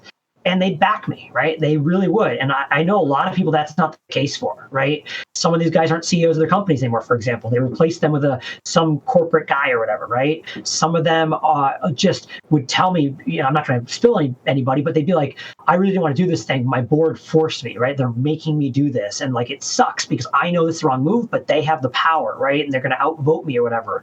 So that's a real challenge because this is our passion and it's a business. And when you mix those two things together, you sometimes are stuck between like, I don't want to do that. But people gave me a lot of money to make these decisions really smartly for the company, so. Yep. No, and that's the balance that everybody, who's running a business, especially in esports, you have to find, because like you were saying, it's not easy to just like make money off of esports. So it's hard when you have an opportunity to potentially make money. It's hard to, like you said, your fiduciary duty to the board, to the company is, well, even though I don't think we need to do this right now, we have to entertain the idea, right? Like this, it has to at least be thought about. It has to be considered. Yeah. So after this happens, we end up going to the next major qualifier. And actually, real quick, I want to talk about that. So there was actually, you know what? Maybe I won't get into that point, but there was I wasn't even necessarily supposed to play for the team at that second major qualifier. Right before that point, we were in discussions about selling me to another organization, if you remember. So I had turned up. Okay, well, maybe we'll talk about it after. I don't want to get in too many details. I'm not joking when I say people think I'm just making this up. I've had so many player transactions over the years. Yeah, it's impossible to remember them all, Yeah, no, I believe you. But so what ended up happening is I was there. It wasn't like a done deal or anything, but I had agreed to join another team, and it was going to start working out a deal. And then Jeremy submitted our roster for the major qualifier with me on it. Because he wasn't aware of the deal taking place, because I had just spoken to you, and so Jeremy wasn't involved. And so when the TO, because this was a week before the major qualifier, so when they sent him an email saying, "Hey, we need your roster submitted in the next few days," he just submitted it because he didn't know that that I was potentially going to be. So then I got locked in for that major cycle, and I couldn't switch teams. So yeah. Anyways, that was sort of what happened right before that. But then we go to the major qualifier, anyways. And we did okay. We ended up losing a super close game against, I think it was Ty Lue. We ended up losing 16-14, and we get knocked out. Yeah, I think it was. And it was so close. Yeah, it was so close, and it was devastating. Like, I remember it was fucking devastating. Because it was winning we ran, right? Yeah. No. So we had to win that one and then play. There was one more game we had to play, because you had to win 3 games. And if we win that one, that was our second win. So then we would have been 2-2, and we could have gone on. But I remember the team we would have played against was a team we felt like we were going to beat. So it was like in our minds, it was win that and we're in. But obviously that's never the case. So yeah. Anyway, so that was like incredibly disappointing for everyone involved. Like I remember for me, for Arya, for everyone on the team, for you, everybody was super disappointed about that whole thing. And that was at the point when Arya starts talking to me, and he's like, okay, we don't want this to ever happen again. We want to try to we need to make some sort of changes. We need to do something. I think this lineup's run its course. You shared that opinion. I'm not sure if you remember, but you shared that opinion at the time that we should try to take another step. We should try to take the next step in the team cycle. And I think we went a little bit too overboard with it, but we tried. It was a cool experiment, man. It was. No, look, and you know what? I don't even think international team. I know, and I don't even actually think that. And this is where I'm not shitting on you or on Splyce at this point, but I don't think at that time we were actually set up to be successful in that house in LA. It was really difficult because, so for context for everyone, we decided, okay, we need to get a team house if we're going to do an internationals or bring players from overseas, which we did. And that meant, okay, obviously California makes sense because that's where a lot of the teams are. So for playing also it was because Arya was Arya has a kid with his wife and his daughter, so he couldn't just like move into a team house. So we had to pick a house near Arya's house. So it was more like an office. We also couldn't have 4 guys living in a team house and 1 guy not living in a team house. Yeah. So we ended up doing LA, which means it's as far from us as possible and still in the US. All of our operations are in Rochester, and we have a team house in California. We've never run a team house from scratch before, because our team house in Berlin, we got handed to us. We took over the old Copenhagen Wolves one. So it was all set up for us, internet, etc. And so this is the first time we're doing it from scratch. And so we're talking literally, I flew out there and I'm at IKEA with, I forget who went with me. I can't even remember at this point. It might have been Arya. It might have been Arya. I think it might have been Arya. Probably was Arya. And rented a truck, bought all this IKEA stuff, I'm building IKEA stuff and setting up stuff or whatever. And we had this beautiful house. It was gorgeous. 4,000 square feet. I mean, it was like a fucking mansion, but it was in the middle of nowhere. There were cow pastures around, no joke. We're like, this is amazing. You guys don't need to go anywhere. They've said so, and they don't mind the trip to the airport when they have to go, because they'll all get in a van and go to the airport, whatever. But we thought it'd be amazing. But what we didn't think about is what it would be to not physically be there with the players when we're for the first time sticking all these guys, some thousands of miles from their homes, like our players from both Europe and Asia. So I'll tell you about the dynamic that was in the house, because I'm sure you don't really even know, because there was no way. Lineup because people probably I will. Yeah, that's what. Yeah, exactly. So it was me and it was Arya, and Arya was the leader, captain of the team, in-game leader, but he was commuting back and forth from his house to the house for practice. He'd hang out after practice. He'd do stuff. He'd help everybody. Anybody need to drive anywhere? Like Arya was playing team manager and coach and cap. Arya was like the superhero at the time. And then we had Machine Gun, who's Mongolian, 26 at the time. I think he was 26 years old, Mongolian man. And then we had Crucial, who was a rookie, 18-year-old Dutch kid. Maybe he was 19 at the time. I think he just turned 19, something like that. And then we had Asilian. We brought him in as sort of a last minute pickup. And so we have a young Danish kid, a young Dutch kid, a Mongolian man, and me living in this house. And we didn't have a coach because Professor Chaos was supposed to coach and then decided not to. And we didn't have a manager at the time because Jeremy had been let go for many reasons. And then so we had like a general manager, Kyle, who took over. And so he was like our general manager, but like you said, he was out in Rochester. So we had like in Toronto. So he's remote. Sure.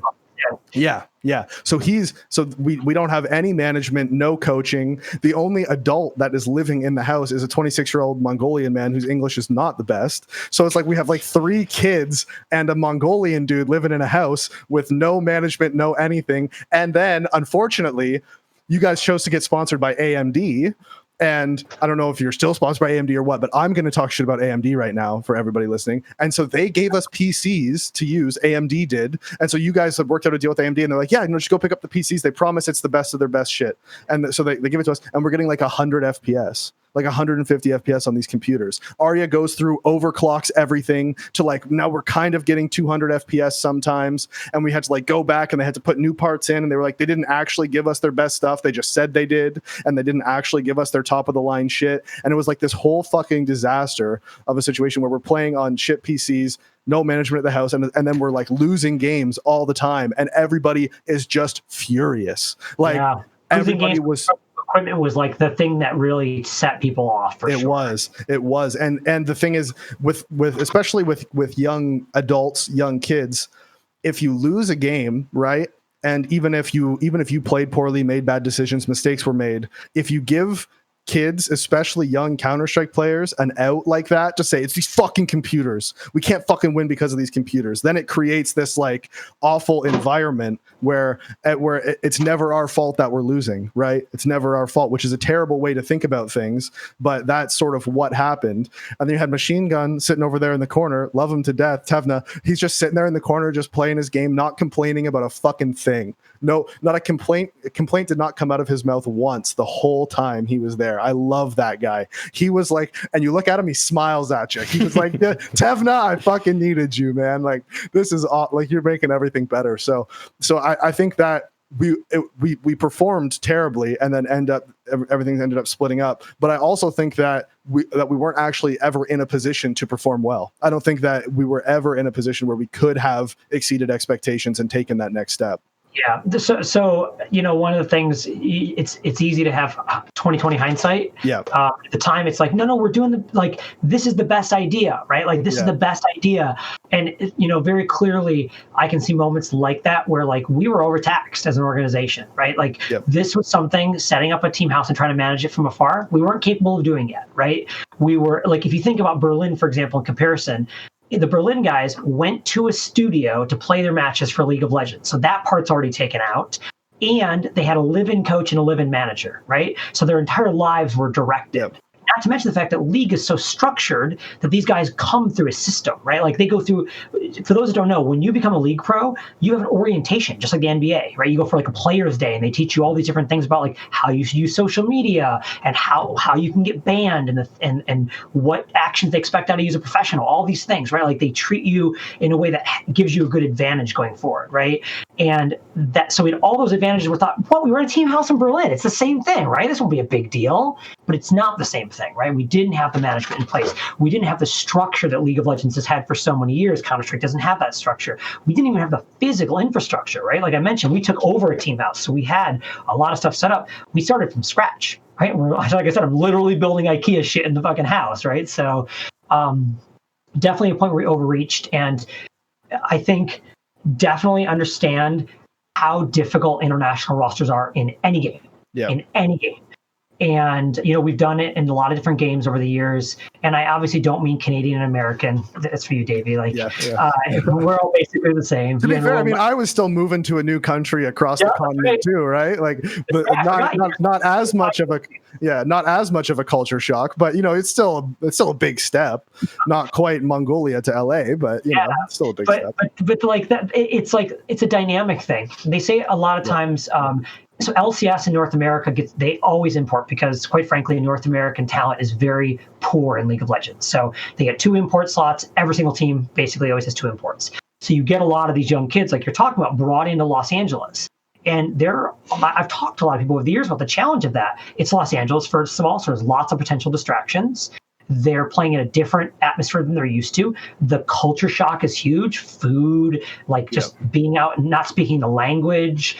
So I can't even imagine what, not just for Tevna, but for Aska and you know, and for Crucial, like, sure, they spoke excellent English, but they still also grew up in a different culture, and it was their first time living like this, you know? And so I think, and there was different like personalities too, right? Like I know Asker was somebody who he had lived with his parents for a while. So I was one of the, I had moved out from my parents' house when I was 18 and got my own apartment. So I had sort of lived on my own before. I had roommates before. I had done sort of all these things before. For somebody who's never done that, right? Like I remember specifically the amount of fucking garbage that would build up around this kid's desk. And I would just be like, man, just the garbage is like right there. Like just go throw it out. Just go throw it out. And there would just be this pile up of dishes and stuff. And it's like, but he's a 20-year-old living away from home for the first time, right? Like that's the shit that happens. So that we would have like not fights, but arguments in the house where like I'd walk over and there would just be a dish with food on it on the counter, and the sink is right there and the dishwasher is right there. And I'm just like, how did this happen? like why? It's an extra 5 seconds over here. Rinse. We had like a garburator. You know, you press the thing, all the food, like a incinerator thing, the incinerator. Yeah, exactly. Incinerator. And then we had a functioning dishwasher. So it's like, man, food, dishwasher. I will run the dishwasher. You guys will never have to touch the dishwasher. Just put it in the thing. That's so kind of you to press the buttons, dude. Exactly. That's what I mean. And I remember too. That's something. Yeah. So I remember that we would have like these little arguments about these just like dumb little things, and it's like all we really needed was an adult. Like, by the way, instead of adults, this shit still happens. So Till Verderman, he was in Counter-Strike for a lot of years as well over in Europe and Germany, but he ended up working at Splyce for many years. He's still with us today. He runs our League of Legends team. A wonderful guy. But Till and I talk a lot about like what it's been like to grow up with these guys, right? So I mean, Till's not very old himself. I think he's same age as you, Davey, if I'm not mistaken. And so, see, I mean, you met him a bunch of times over the years. He did video for us. He's done a bunch of stuff.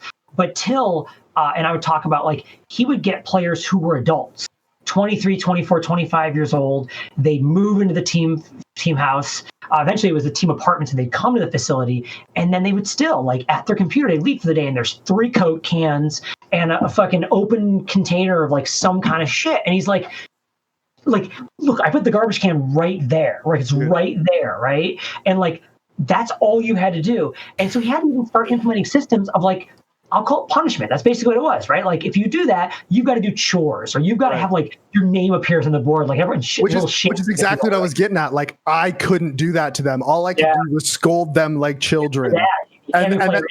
Exactly. Like, so I'm like supposed to be their teammate, and we're having arguments in practice, and I already am fucking pissed off at this kid for whining all practice. And then I go and look at and there's a fucking dish on the counter, and I'm like about to snap right over this just this fucking dish with food on it. Like, in the same vein, I could have just rinsed it off and put it in the dishwasher, but I was, like just little things like that where it just, all we needed was like a manager or a coach just to be there and just be the guy who's like, all right, this is how we're doing things.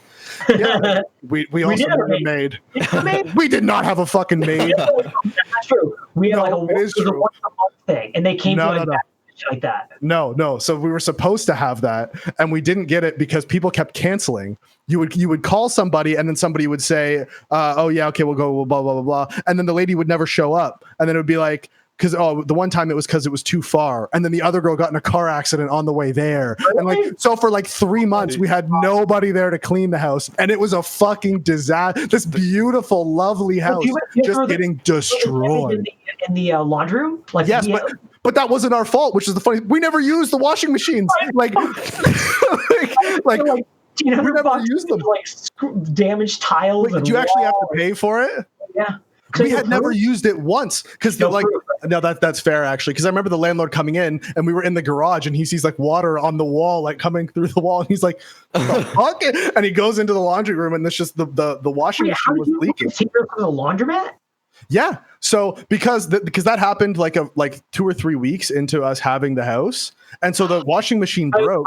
So doesn't understand, like, it was brand new. We were the first. Brand new, exactly, brand new. But it broke and somehow destroyed the wall, like you're talking about. And even though we had never used it yet, so it broke and like destroyed the wall. So then we were just going to laundromats like once a week, and like it's like, all right, everyone pile into Arya's car. I actually ended up buying a car. Like, I leased a car because it was like, look, we need to have more than just, hey Arya, we need to go get groceries. Like, and we don't want to wait 15 minutes for an Uber to get here, so we just come. Uber out in the middle of the desert wasn't really reliable. No, I remember. Where was this house? So this was in Eastvale, which is like, it was in Eastvale. It was near that airport that's outside LA. That's about an hour. What's it called? Oh no, the airport it was near. I don't remember the name of the airport, but the city that Arya lived in was Rancho Cucamonga, and then Eastvale was like the city that's like right next to it. And yeah, I see. It's it's kind of San Gabriel Valley almost. Yeah, actually, it's east of that. Yeah. And there's another airport out there because we talked about if we could fly out of it, and it never worked out. So we always did LAX to fly. It works for domestic. Shit. There's people who are watching this who are so mad right now. Like, they're just like watching this. Like, it's just this fucking air. I know what it is, but I honestly have no idea. It's Burbank. No, was it Burbank? No, Ontario. Ontario International Airport. Yep, that's. I pulled that shit up for you. You're the best. This is why I need you. So yeah, so it was Ontario Airport, but yeah, so that was a disaster. And then it was like, so whenever I was like, Arya would come in for practice, and I'd have to go upstairs and wake them up. It was like, all right, everybody up. Practice starts in like 10 minutes. Get up. Let's go. We need to go downstairs for practice. Then we had this break for because we would do like we would do a demo review, VODs, whatever the fuck, and then we do 2 hours of scrims and then a 1 hour break. It was like, okay, who needs to go grocery shopping? We're going to the fucking grocery store right now. And Arya would drive people to the grocery store. Everyone would buy their groceries. We'd come back. We'd finish our scrims, and then people would have their groceries or food or whatever the hell they needed for that day. So yeah, Arya was just, like I said, he was like a superhero at that time. He was doing everything. Yeah, he's a good dude. He is. No, I love Arya. I love Arya to death. Arya is one of my favorite people. He's unbelievably helpful, and he's so chill all the time about things. I only remember getting like angry like 1 or 2 times ever, and his angry is like our normal, basically. I remember him getting really angry once at Asilian. I won't go into too many specifics, but I remember one time in practice, it was like the only time, and this just goes to show what was going on at that time within the team. We were fucking struggling, and we didn't see any way to get out of it. And Arya just snapped at Asilian one time, like full blown screaming, and I was like, I have never seen Arya yell before. So this is like, you really pissed him off, homie. Yeah, you gotta really push to get him there. Yeah. And he did. To be fair, he really did push him. So yeah, that was interesting times for sure. And that's why Splyce picked up Asilian again, just for Mad Lions. Exactly. They like how Arya whipped him into shape. That's right. To be quite fair, like it's a very different world today, and he's much of course. He's not a 19-year-old kid, Yeah, exactly. I'm sure he's way more mature now than he was then. Yeah. It's funny that you used the word like a last minute pickup, and I was like, well, kind of the same thing, so because right before we had to lock in, and I think if I recall correctly, it was right before we had to lock in, right? And that's how we would. Oh, for the minor? Like to pick me up, you mean? No, not for the minor. I'm talking about for Asilian. Oh, okay. For his recent thing. Yeah. It was Flashpoint, probably. Flashpoint. Yeah, Flashpoint. Yeah. So we had to lock it in order to start the season. So. Yeah. Actually, it's worked out better this time. Yeah, since you're on the point of Flashpoint, how do you think that's affected because you talked about how it was kind of weird how everything was spread out before in the CS ecosystem, just tournament organizers, like a million tournament organizers, but now it's more or less 3 primary leagues, ESL, Blast, and Flashpoint. Yep. And you guys are one of the founding partners with Flashpoint, does that, I guess, pave the way in a better way than I guess before? So I'll go on and say I'm not speaking officially for the organization. For those who don't know, I don't work there anymore. I left about 4 months ago. I'm just enjoying life a little bit and being with my kids and stuff and figuring out what's next. So this is me speaking without any knowledge of what they've been doing in the last 4 or 5 months, which is kind of nice. Honestly. It's nice not knowing and nice not caring that I have to know. I just watch as a fan. And I'm like, cool, they won, or oh, they lost. Not, oh my God, they lost. What does that mean for the finances? That kind of thing. So, so yes, the short answer is yes. I mean, the first thing is we own something now, right? Like we have control of something as teams. Like the NFL isn't this amorphous being that the Buffalo Bills are lucky enough to play in. They own the fucking NFL and they control the NFL and they get to drive, so they make money. It's why the NFL is so successful, right? And so I think that long term, the perfect, and if this is me, I mean, everyone's perfect is different. The perfect is you have a nice thriving ecosystem where there is some very clear standardization across the year. It's not one league, I don't think, but I think maybe there's a primary league and then maybe some other tournaments or something like that. Something that like we have our own models in esports, so I won't say it's the same as sports, but I like how tennis and golf work in a lot of ways, right? It allows, look, there's this nice structure. There's a couple people that make money throughout the year. But if you're a golfer or a tennis player, you get to know what's coming, right? There doesn't just pop up another golf tournament or there's a new tennis organizer, right? That shit just doesn't happen, right?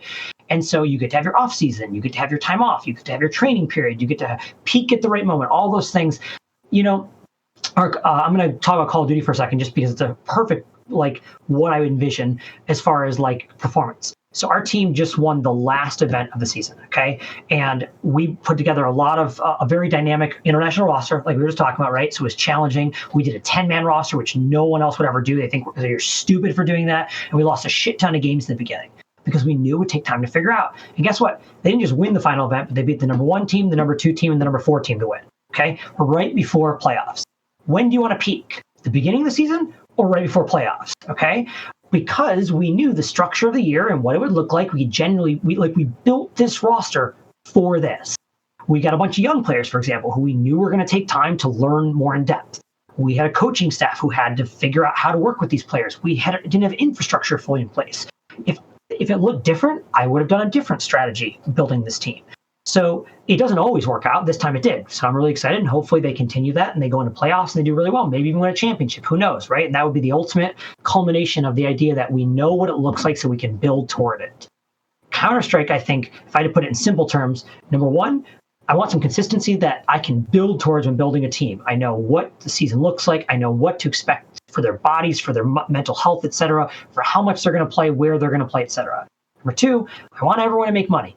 I want everyone to make money. Players, coaches, organizations, tournaments, runners, everybody, because that's the best for everybody. If someone's losing money anywhere in the equation, it's bad for everybody because then it's not a balanced ecosystem and somebody is trying to figure out a way to make it on their side, and it usually means hurting someone else to do that, right? But if everyone's making money, there's no necessity to go, I need to take from this side so that I can have mine. And I think that's when we say sustainability, we just mean that everyone's making money. Number 3 is, I think, a level of control that's fair to all the parties involved. So I think Counter-Strike, you guys are one of the only games that has some level of control to the players, right? Like almost no one else has any level of control of the players, where the players are saying things like, here's our off weeks, for example, right? Like No, I don't know. I feel pretty confident saying League of Legends players don't go, Riot, we'd like these weeks off. Riot would go, that's cool. Here's the schedule, right? So it's nothing against them. It's their league, right? Then the teams have a say because they own the league and because they can say, what do we want this thing to look like? We can make adjustments. We can think about the financial model. It really makes sense. The talent has a say because the leagues are nothing without the talent. I think Flashpoint's done that pretty uniquely where they've said, hey guys, Counter-Strike, what should we do? Right? And so they've been able to bring forward interesting content ideas, different ways, like the branding league, all that kind of stuff. That wasn't made up by a bunch of corporate guys. It was mixed between folks at Faceit who've run really successful leagues, and then these successful people in the hosting space and such, like working with them to figure out what's a good brand. And then you obviously have a Valve, a publisher who it's still an open ecosystem. We're not like, it isn't all of a sudden like everyone's shut out, right? Like it's just us or nothing else. And so I think that's the fourth piece is you do need Counter-Strike is beautiful in the way that it allows players to be the next Stewie, right? Like Stewie is here today because he could play through open and main and work his way up and get picked up by older players, then all of a sudden get recognized and go into pro. And that's a wonderful story, and we want more of that. And you get that in golf. You get that in tennis. You get that with college sports. You don't always get that with closed ecosystems if there isn't some companion to it that allows that to happen. So that's why I would say that there's a lot of pieces that have to work together, and we're ways away from it.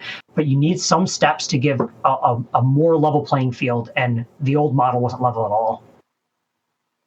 So I think what it would take to get to that point, though, is actually Valve stepping in and being like, okay, here's how we're going to, this is the, like you said, almost not like here's the schedule, but all right, everybody, we need to work together here to set a schedule for the year so that there's none of this ESL fighting with Blast over having the last event of the year. So they all want to try to schedule it right as late as they possibly can so that they have the last event of the year, right? Stuff like that. That needs to not go on anymore in what you're saying. And I think the only way to accomplish that, like you said, with the golf or the tennis model, is they both have like an overseer, right? Like they have different events, different tournaments, the Australian Open, the US Open. Like you said, they have a schedule for the whole year. The TOs can't just like work together and like figure No, that would never work with tennis and golf otherwise. It works. Exactly. You have the tennis association. Exactly. Where the golf association is, and they go, right. That's your weekend. PGA, yeah. That's it. That's your weekend. Exactly. You don't get tough shit. That's your weekend, So exactly. So we would need Valve to come in and do that same thing in order to accomplish that. Or if all the parties got together and agreed to work together, right? Yeah, so, that's not. I mean, we're certainly, I'll say this, Davey, we're certainly light years ahead of where we were 2 years ago. I would never imagine where we are today 2 years. I'd be like, they've tried to do that, but they like, I know the TOs have tried to do that where they apparently they have this like thing and they work together and they're supposed to be scheduling together. But what ends up happening is they just still kind of try to scum each other over because that's just business and that's what they do. I'm honestly not involved in that side, so I don't really know a lot about it. I mean, so for those that don't know, once Splyce got acquired, my new role was called SVP of Performance, meaning I was just about winning games. That was it. So I no longer dealt with the business side. I taught a lot of people the business side so they could take over that side. But basically since like October of 2018, I've been purely like, how do I build winning teams? So that's why I say like that stuff, you could be right. I literally don't know because I'm not involved in those conversations. Yeah. So if only we had a working players association. Oh shit. Yeah, stop! Don't. No, that's next week. That's next week. I mean, look, you guys are so much. I'm not trying to be like, yay, it's working, but so much further along than other games are. It's true. It's a good start. Yeah. You gotta start somewhere, right? So absolutely. No, it's a good idea. It's a good idea. It hasn't been put into practice super well, but hopefully we're talking to them next week. So Davey, I'll give you a perfect corollary. College esports is a mess, right? But I was talking to a colleague. I mean, it's not been that long, right? It's gonna take some time.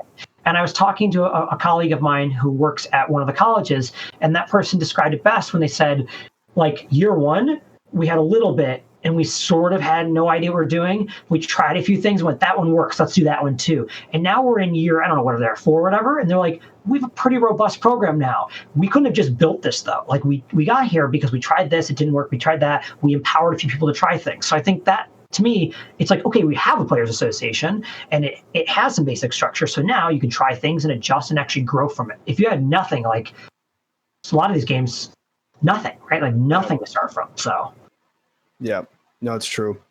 And so I want to sort of move past let's say my first phase on Splyce. Since there was the point at the end where I ended up leaving, right? Where I ended up leaving Splyce. We had a bit of a falling out within the team, and so I guess I could get your perspective on this if you can remember exactly what went down. But stop calling me old, Davey. Listen. So, and I remember that I get a call from Arya, and he's like, "Hey, Asilian doesn't want to play with you anymore. Like they've decided that they don't want to play with you." And I remember thinking like, yeah, well, because actually there was so much more that goes into this. I don't know how fucking deep and personally want to go in, but I had to come back here for health reasons. And I was only going to be here for 2 weeks. I had to get a MRI done, and then I had to do something else. And if everything was clear, I was good to come back. So, but for whatever reason, that message didn't get portrayed to Kyle. So Kyle was under the impression that I just left, and like all of a sudden I was just gone out of the house. And I was like, Kyle, I fucking yeah. And I was like, Kyle, I fucking told you I was leaving. You like, I don't know if he's stoned all the time or what the hell's going on, but he just like didn't remember me telling him that I was leaving. And I had to like pull up Skype messages between me and him and be like, look, here's where I told you I was leaving. And he had no clue somehow. So then because I remember you were upset at me for leaving, and I was like, Marty, I fucking told Kyle I was leaving. And then you had to be like, what? When? Like, what do you have going on? I heard you had some dental thing, and I was like, no, man, I'm getting an MRI. Like, and I remember I had to actually send you go to a dentist. I know, and then that's what I was like, man, what is going on? I was like, dude, what is going on right now? Because I had to actually miss that LAN event in Hong Kong because of it. Like, I couldn't fly. So then I remember you telling me, well, the board doesn't want to like pay your salary because as far as they're concerned, you just left the house and didn't say anything, and now you're not going to a LAN event, so you're getting fined. And I was like, Marty, that's not what happened. And I had to like show you Skype logs between me and Kyle, and then I had to like show you the actual the receipt from the MRI. Like, look, man, here's like this was a real thing. I believe you. Yeah, and then so once you saw that, you were like, okay, I need to figure out what the fuck is going on here because this is ridiculous. But and I ended up not getting fined. You said no, you showed it to the board and everything was fine. No pun intended. So I'll add like.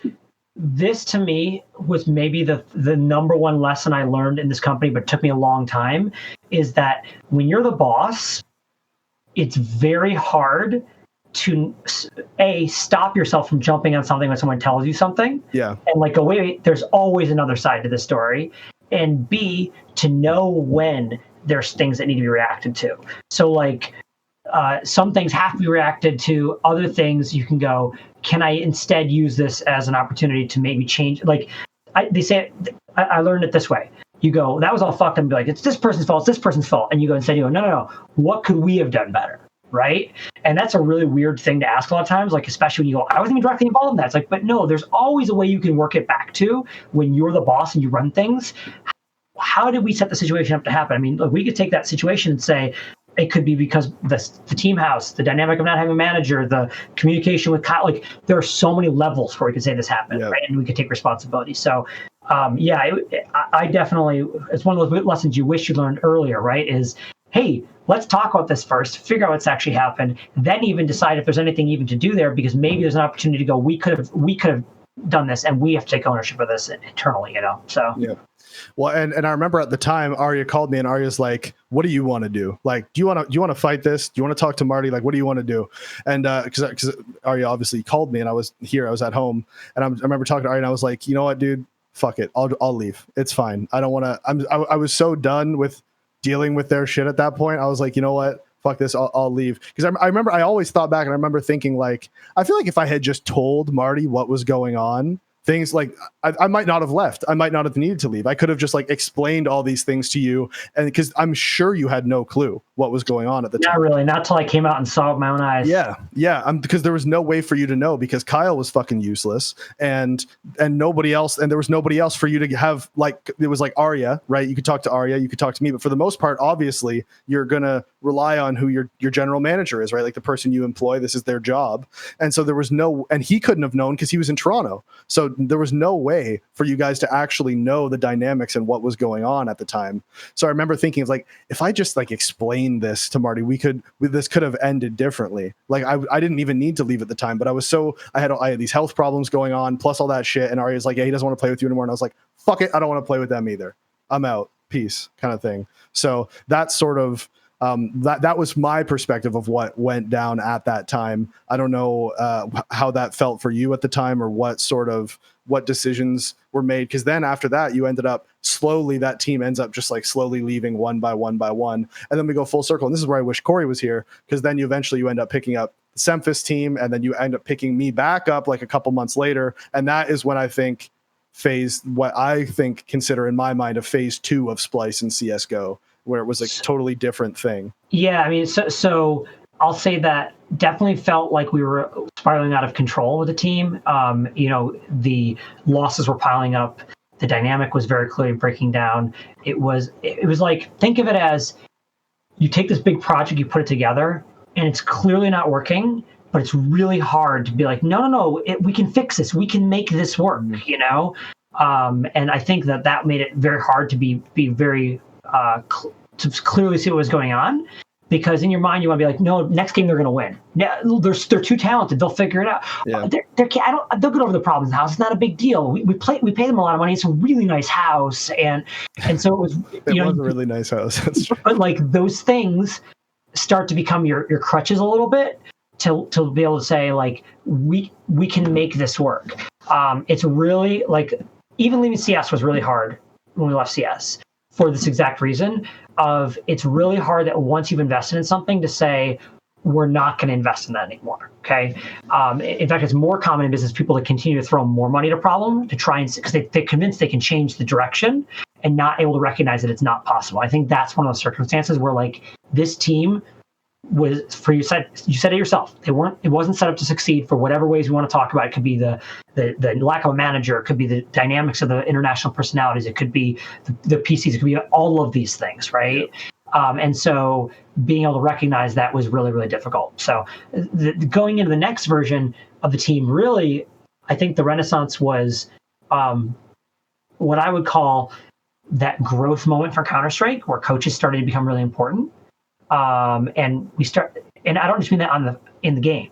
I mean it as leaders of the teams, So the exact opposite version of this is Halo, and Halo is what everyone points to because it's pretty gross. The coach is literally an extra set of eyes.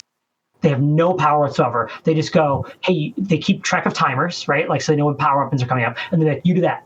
Or not you do that. Oh, you should know that. You should know that. But they're not actually coaching. You know what I mean? Right. You could literally have your buddy do it. And so like that's always a fear in coaching, right? That it's literally just becomes an extra set of eyes instead of somebody that's actually adding value.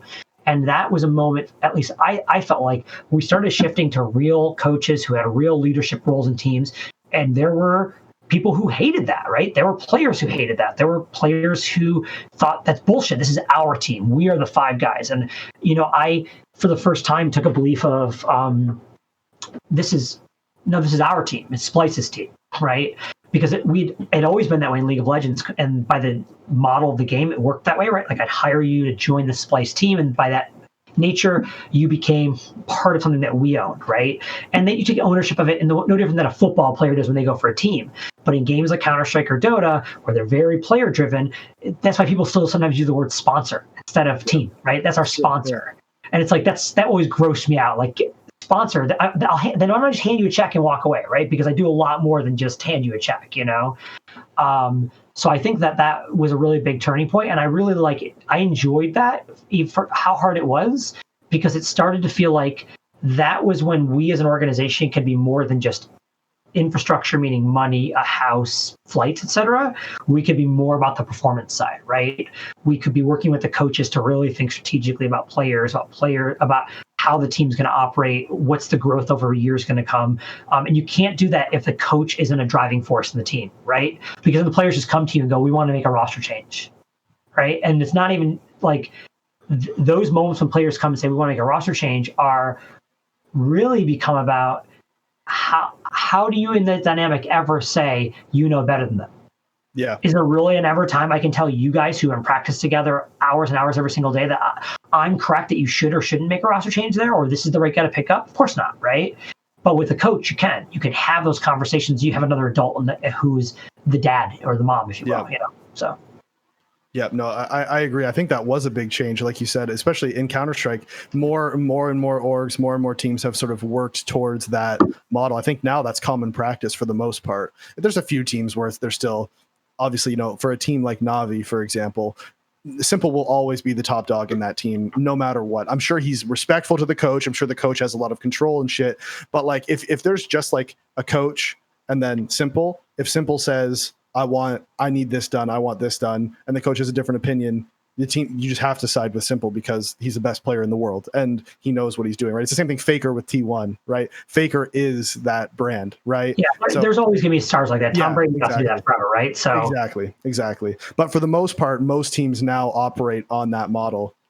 And so I remember, do you think that was one of the biggest changes in esports in total? Not necessarily just Counter-Strike. Like you said, that's sort of how it worked in League of Legends, and then it started to work in Counter-Strike. Do you see similar things happening in other team esports now around the world with the introduction of Overwatch League and Call of Duty League? I'm sure you know I think Overwatch League is kind of stupid. That's where we'll leave Overwatch League. But for like, do you think that is sort of where all of esports is going towards that more traditional model of like the coach is the man, he's in charge, there's coaching staffs, a lot sort of like that? Do you see that happening in other esports, not just Counter-Strike and League of Legends? Yes. And what's interesting is we have the model because Call of Duty right now is going through it. Okay. So in Call of Duty last year, I think there were a grand total of 5 coaches in all the pro teams. That's it. No one had a coach. They might have an analyst who gave them some data that they could use, right? They were doing the bidding of the players, right? This year, I don't think it's literally every team, but most teams have someone who's a legitimate coach, right? And that varies. Some teams it is like you got a bunch of superstar players and they're friends, so that friend relationship, like they're a former pro and it's a different dynamic. But we didn't take that at all, right? Like we said, so Marky B is our coach, and I walked into practice day one. I was like, hey guys, so you know how it works on a football team, right? Same thing here, right? Like he's the guy that decides if you play or not. Okay. He did the very first game, he announced the starting lineup to the players. I mean, can you fathom that in some games, right? Like he goes, hey guys, here's who's going to play this weekend. And I can't imagine what went through some of those players' minds. And I don't blame them for it because it's a shift. It's not what they're used to, But in order to do a structure where we really can groom talent. And I mean, we as the teams, right? That means we have to dictate how that talent gets the opportunity to play. B, where we build a brand that is the team that isn't just relying on the player, right? Which is really important because all these team brands are brand new, right? And C, as I guess I'll call it like real professionalism, because I'm not shitting on Call of Duty because I think every game has this problem when they're at that stage. Right now, their social media is still what it's been. It's super unprofessional. It's just like players talking shit about the publisher, players talking shit about the orgs, players talking shit, right? And imagine that happening in the NBA, the NFL, like they'd be fined up to wazoo, and it's gotten better. It's light years from what it was last year. But you compare that to League of Legends, where the players have learned, first of all, nothing positive comes from it, right? Like you get a bunch of fans riled up, but you don't actually get the publisher on your side. In fact, you get yourself in more trouble, and teams shy away from you because they don't want that tied to their organization, because the league has become much more professional. And they found ways to get the players involved without it becoming I got a bitch on Twitter, how stupid this is to get this thing, the way I want it. The broken game is always the big thing in Call of Duty because a new game comes out every year, so they complain about the game, right? Yeah.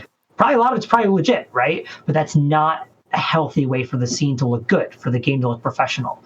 So coaches, number one, take that shit into account. You got a bad attitude, you might not play that player, right? But you can only do that if you have a roster bigger than 5, and you can only do this if it starts to look more like a sports organization. I mean, when Astralis started adding players, I was one of the few people to go, good. Like, I don't know that most people were. I was like, good. And I don't mean that because I want my competitor, who's number one, to be a better team, but I think that the industry needs people willing to do things differently for other people to go, maybe I can do that too. Like, even if I wasn't part of Toronto, right, in Call of Duty, if we win the championship this year, that's good for Call of Duty because at least a couple of teams are going to go, that's a good model. I should maybe run in substitutes and not let the players make all the decisions, right? And not let the players decide who I hire or who plays or whatever. That this is my team. And so I think that drives competitiveness to another level too, because this, how often somebody will stick with their buddy or decide they don't want to play someone because they got really mad, and then later on they realize a week later, like, wow, that was my emotions. I probably shouldn't have kicked that guy off the team, right? Yep. It doesn't happen when there's I keep saying adult as if the players aren't adults, but I mean like a separate adult, right? Like someone who's like gets to step back from it and look at it a little more objectively, and whose job is on the line for winning, not for who they want to play with. Not like if you have amazing stats, you might be able to keep your job on the team, even if the team's losing, right? And continue to cycle through. But if that's the case for the coach, you're fucking done, right? Yep. Like at some point they go, dude, you can't do it, right? Like you're clearly not the person for the job. So I think that was a really important moment in Counter-Strike. I think it was a really important moment in League of Legends when it happened in 2015. I think it's a real important moment in Call of Duty right now. And Overwatch, you mentioned, it's really interesting because it was organic, because the game didn't really have a vibrant, I won't say vibrant, it didn't have a super strong pro scene. Owl League, it was a little more, not amateur, a little more grassroots. That's the word I used, right? Like it was a little bit more where lots of different tournaments. There wasn't a clear, like, this is the championship. Like, it wasn't structured yet, right? So it allowed you to have things driven by an organization with a coach it's they're more used to it. The players are like, they come in expecting, like League of Legends, to be hired in. The coach is in charge. If I'm a superstar, of course I want to have some say in who plays there. In fact, it might be part of why I signed that place. I will end that though with I really believe that the best run organizations talk to their players about things. They don't blindside them with moves. And I did. I went to the players and said, hey guys, I know this sounds crazy, but this is what we're going to do. And let's talk about why. And players will tell me what they'd like or didn't like about it. It doesn't mean I'm going to do everything they say, but we have conversations. You don't come with an iron fist and be like, this is what we're doing starting today, and I didn't tell you about it because I'm the boss. Because you do need some level of buy-in as well. Otherwise, it's a complete failure. Well, be careful, Marty. You almost broke your desk there with that slam. You made with my half yeah. Stop during for a hit. Yeah. You almost broke the desk there. That was a tough one. It's these guns right here, right? Yeah, exactly. So, I don't really know much about Overwatch League, which is why I was sort of interested to see how you see that panning out in other esports. I know in Counter-Strike, it was a significant change when that happened, when you could see that players didn't get to just dictate everything the whole time, because like you said, a lot of them are kind of fucking stupid. And they I did not say that. No, sorry. You're right. That's fair. I saying a lot of them are kind of stupid. I added that part, but you said they act with their emotions, right? They all do, right? Especially of course. Like, oh my God, exactly. So if you just emotionally cut somebody or emotionally make all these decisions, that's not. You can just rage at somebody and they decide they don't want to play with you anymore, right? Like you emotionally do that, right? Like a mediator can make you guys work through that shit, you know? Yep. That's why Corey didn't show up for the pod today. I was just furious at him. I was just raging. No, I honestly don't control myself. Here. Yeah, I honestly don't know where Corey is or why he hasn't come on yet. But he's waiting whatever. for Alex at couples therapy. What do you mean? Yeah, I know. I don't know. He needs me to apologize. Yeah, and Alex it's not coming, Corey. Alex is refusing to apologize, and Corey refuses to participate until he does. We're at a standstill. It does sound like a typical couple, honestly. Yeah, honestly, you guys are adorable. You guys do great things. I know you guys are great. So we've been going for almost 2 hours now, and I wanted Corey here because I know Corey had things he wanted to bring up with you. So I can't even believe he just never shut up. But so I guess we'll sort of skip past that part because. It was. I'm also going to fall asleep pretty soon in this chair. I know. Yeah. I was about to say you've got to go take your pills. Go.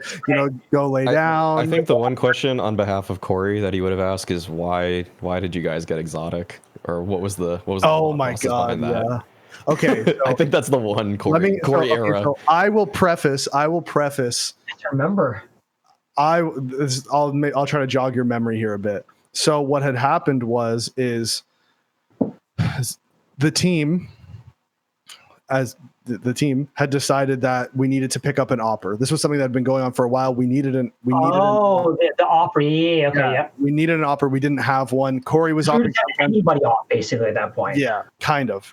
They were asking me at some point, Marty, can you hop on for a second? Yeah, the only person who was not allowed to op was Drone. Drone is not allowed to op. So everybody else was at any point in the game. We all know that he's like a sick Valorant player now, right? Yep. He's one of the best in the NA.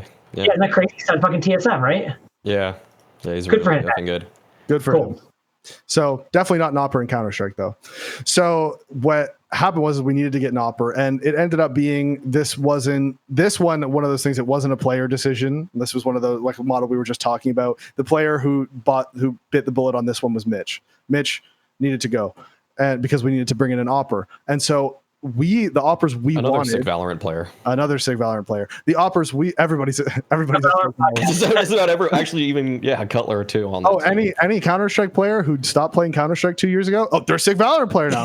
Yeah. So the current Counter-Strike players didn't go over, right? Yeah, dude, if the whatever. Like if Simple rolled over Valorant, would he be the best Valorant player? I haven't played the game, so I have no idea. Yeah, he would have. More than likely, yes. Okay. Yeah. So then we ended up, the Operas we wanted were, first we wanted Ricky. Ricky was the guy we wanted. All of these people were under contract with CLG. CLG had just released their team, decided to step down, and they were selling their team. So they had Ricky was our number one choice. I think he had, I guess I won't get into details about buyouts, but he had the highest buyout. Then there was Kusta, who was our second choice, ironically, middling buyout. And then our last, and so, to be fair, those were the two choices. Those are the two people that we wanted. We wanted those two guys. Ricky's buyout, we came back, you're like, we're not paying this buyout for Ricky. Okay, what about Kusta? We're not paying that buyout for Kusta. We're like, fuck, like these are the players that we wanted. So then we just had to start trying out like young players, right? We were like, okay, I guess we'll go back to like, let's pick up a young guy and try to develop them again. And so then XotiC in scrims, we played like a few days of tryouts with him, and this kid was insane. He was dropping 40 kills in scrims, 40 full-blown destroying tier 1 teams in North America in scrims. And we're like, holy shit. Okay, well, we have no clue how he's going to play in matches, but at least we can see he's got talent, right? Like he has talent right now. You don't know how he's going to respond in matches. You don't know how he's going to respond on LAN. Of course, now we do know how he would respond on LAN, but at the time we didn't know how he would respond on LAN. What LAN?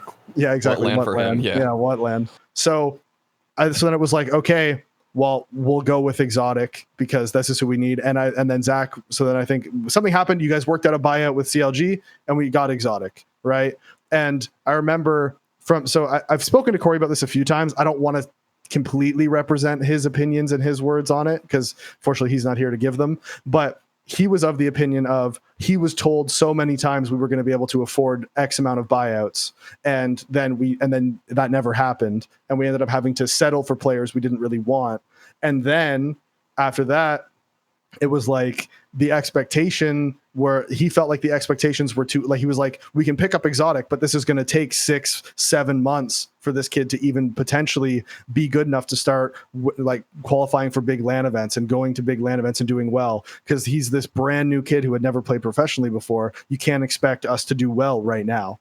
And so that's how he felt about it. And then he felt that time wasn't given to begin with, that amount of time that we needed wasn't given. And also the buyouts that were promised weren't delivered upon. And then you guys left Counter-Strike, so he had felt very hard done by, of the sense of nothing that he felt like what he was promised was never delivered on. And then it was just like, and now you're left, like, see ya, kind of thing. So I'm going to tell you, we've been on this for 2 hours, so I'm a little tired. I'm going to do the best I can remember. But this will be the last thing. No, it's okay. It's not that. It's more like I'm trying to can I remember exactly what happened? Yeah. Not really, but here's what I think I remember. Okay. So I could be wrong, but this is what I think. Mm-hmm. If I recall, I've been actually having this challenge lately. I've been trying to tell the stories sequentially, separately from this. It's harder what happened before certain things. Right. I don't know how to think about that, but like, as you're talking about our Counter-Strike history, I was even going, oh yeah, that did happen in that order. Like there were certain things I was like, oh right, that was before that. I've been asked to talk about this a lot more times than you have, I'm sure. I guess so. I'm a much better story. People are like, oh, remember Splyce at the major? It's like, yep, I remember. I was there. Sadly, I was there. Yep, I remember. So here's what I remember. I remember very distinctly that Zach was our coach, had conversations about, okay, we're looking at this opportunity that if the next thing goes the way we think it's going to go, our next fundraise, and as well as the next iteration of what Counter-Strike looks like, because with the way the leagues were looking and stuff like that, we're going to want to fight for the top. Okay. And part of that was that part of that was we didn't think we were going to be in League of Legends, right? Like we didn't think we were going to be in League of Legends because the franchise process was going to come, and we were worried that was a possibility. Okay, and we're like, well, if we're not going to be, we're going to have extra money to spend basically because that's a really expensive game for us, and so also we need a tier 1 title to really anchor to, right?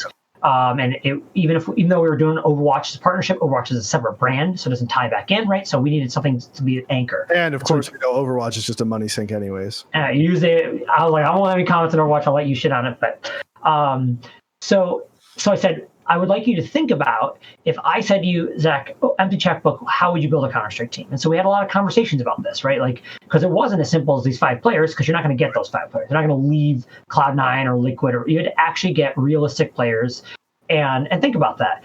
And again, earlier in this podcast, we talked about like strategies for building teams, whether it's going young or whatever. We were thinking a lot about that. Like, is there enough talent to build a team that can win right now? Do we have to go for young? And if we go young, all those players are locked up in shitty orgs that fuck people over. I'm not all of them, but you know how that works in the amateur scene. Yep. And so these are the kind of conversations we're having as we're trying to figure it out. At the same time, I'm involved with the conversations around the various leagues that are shifting and like looking at the money. And, when we left at a very specific time. We left at a time when we saw what the next iteration looked like and went, that sucks, right? Like, that's it. Like, we can't afford to live like this. And so I think a lot of it was miscommunication, and I'm sure partly, or maybe all my fault. I'll be honest. I don't remember enough. That poor communication to the team about what the expectation was coming out of this. It's also challenging because, quite frankly, we were talking about some of your jobs not being there, right? Like, that's what Zach and I were talking about. We were talking about what does the team include any of these players? Does it include some of these players? It certainly doesn't include all of them because we're talking about what's the best team we can build for the money. So that becomes challenging when talking to players, right? That was, as throughout all the time I worked in esports, been the hardest thing is how do you talk to players where you don't feel like you are misinforming them or making them feel left in the dark? Well, you might be talking about replacing them, right? Or even potentially replacing them and not replacing them, because that's the worst thing that can happen, right? They get wind that you were looking at it and you're like, just kidding, you're staying. Hey, don't hate us, right? And so I think that miscommunication was really big. But I also can say that if the league and stuff were moving forward in the direction, like that is where we're basically saying Counter-Strike is one of 2 things for us at that point. It's go big or get out. And that's it. Like, we weren't going to middle around in the middle anymore. It wasn't worth it because the model sucked so bad. So either we're going to do what FaZe did, right? Where FaZe went from being not in Counter-Strike to being one of the most important brands in the game, or we're just going to get out. And I'll be honest, I didn't and this is unfair to the players. I didn't realize the players would feel that way, quite frankly, because I expected a lot. I felt the players. I say the players as if you're not a player sitting here. I felt that there was this feeling of like, we'll go somewhere else then. Yeah. And so I didn't expect animosity. I expected to be like, well, no, they'll just go somewhere else because there'll be other opportunities. So right? I can clarify that for you a little bit. It wasn't that there wasn't going to be orgs to sign us after the fact. The problem was it put us into playing with XotiC for the whole season when we wanted to cut him and we were told we can't cut him. Made it so that because if we had a choice between playing with XotiC or playing with Mitch, we would have just kept playing with Mitch. But because Mitch got released before we lined up our replacement, we didn't have the choice to play with Mitch anymore. So then we had to sign a player. So if XotiC is the only player we can sign right now, because he's the only one where we can afford the buyout and he's potentially good enough, we don't really know. So if he's the only player we can play with, then we have to play with this player. And then we found out, like, within the first month of playing with him, he's not cut out for this. Like, he's not ready for this. We like this. We had this got forced onto us, and this isn't what we wanted. So that's where Corey's sort of, I don't want to say animosity, but that's where he was like upset. That's where his anger came from, and then that snowballed into us falling into the relegation playoff, right, where we had to go to the MDL league and play in the promotion playoff, which we ended up winning. So that worked out okay. But the problem with that is that put us in a position where we had to get to that point where if we had got the player we wanted from the beginning, or if we had played with Mitch that whole time, we wouldn't have even been in the relegation zone. So it made the value. I think, of course, theoretically, of course. But your job is to think confidently, right? You're a player. Yes, my job is to go like, what's the probability of things going one way versus the other way, right? Right. So in my opinion, the team was on a slow upward. Like we were just like slowly getting better and better, and then the thought is if we replace an opper, we start to go like, or if we replace somebody and pick up a good opper, instead of going like this, now we go like this, right? Now we're getting better faster. But because that's not what ended up happening. We ended up replacing Mitch. We didn't really want to replace, but it was just sort of how that had to work.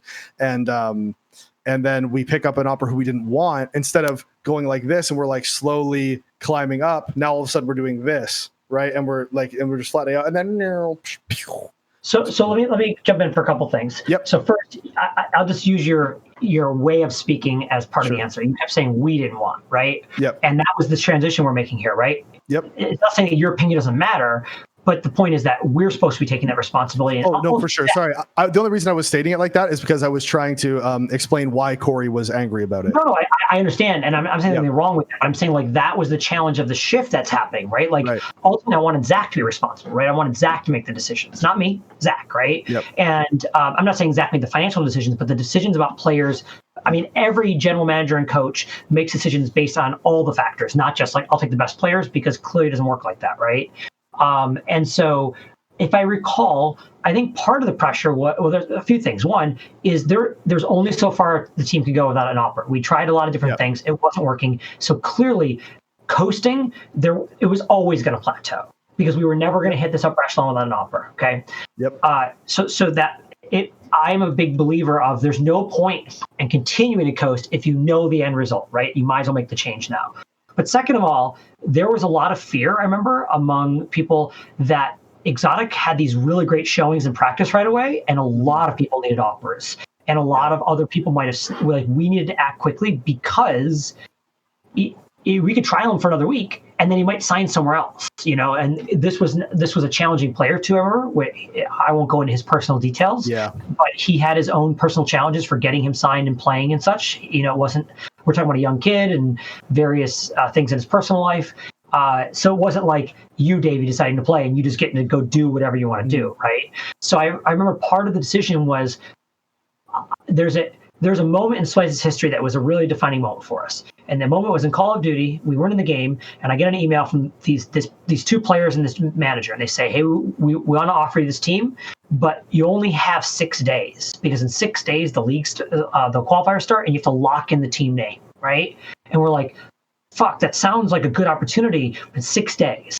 And so I said, "Okay, let's research the shit out of this for 6 days." And on the 6th day, we made the decision, right?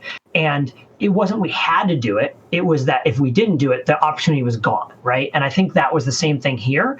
It was like we could let XotiC go.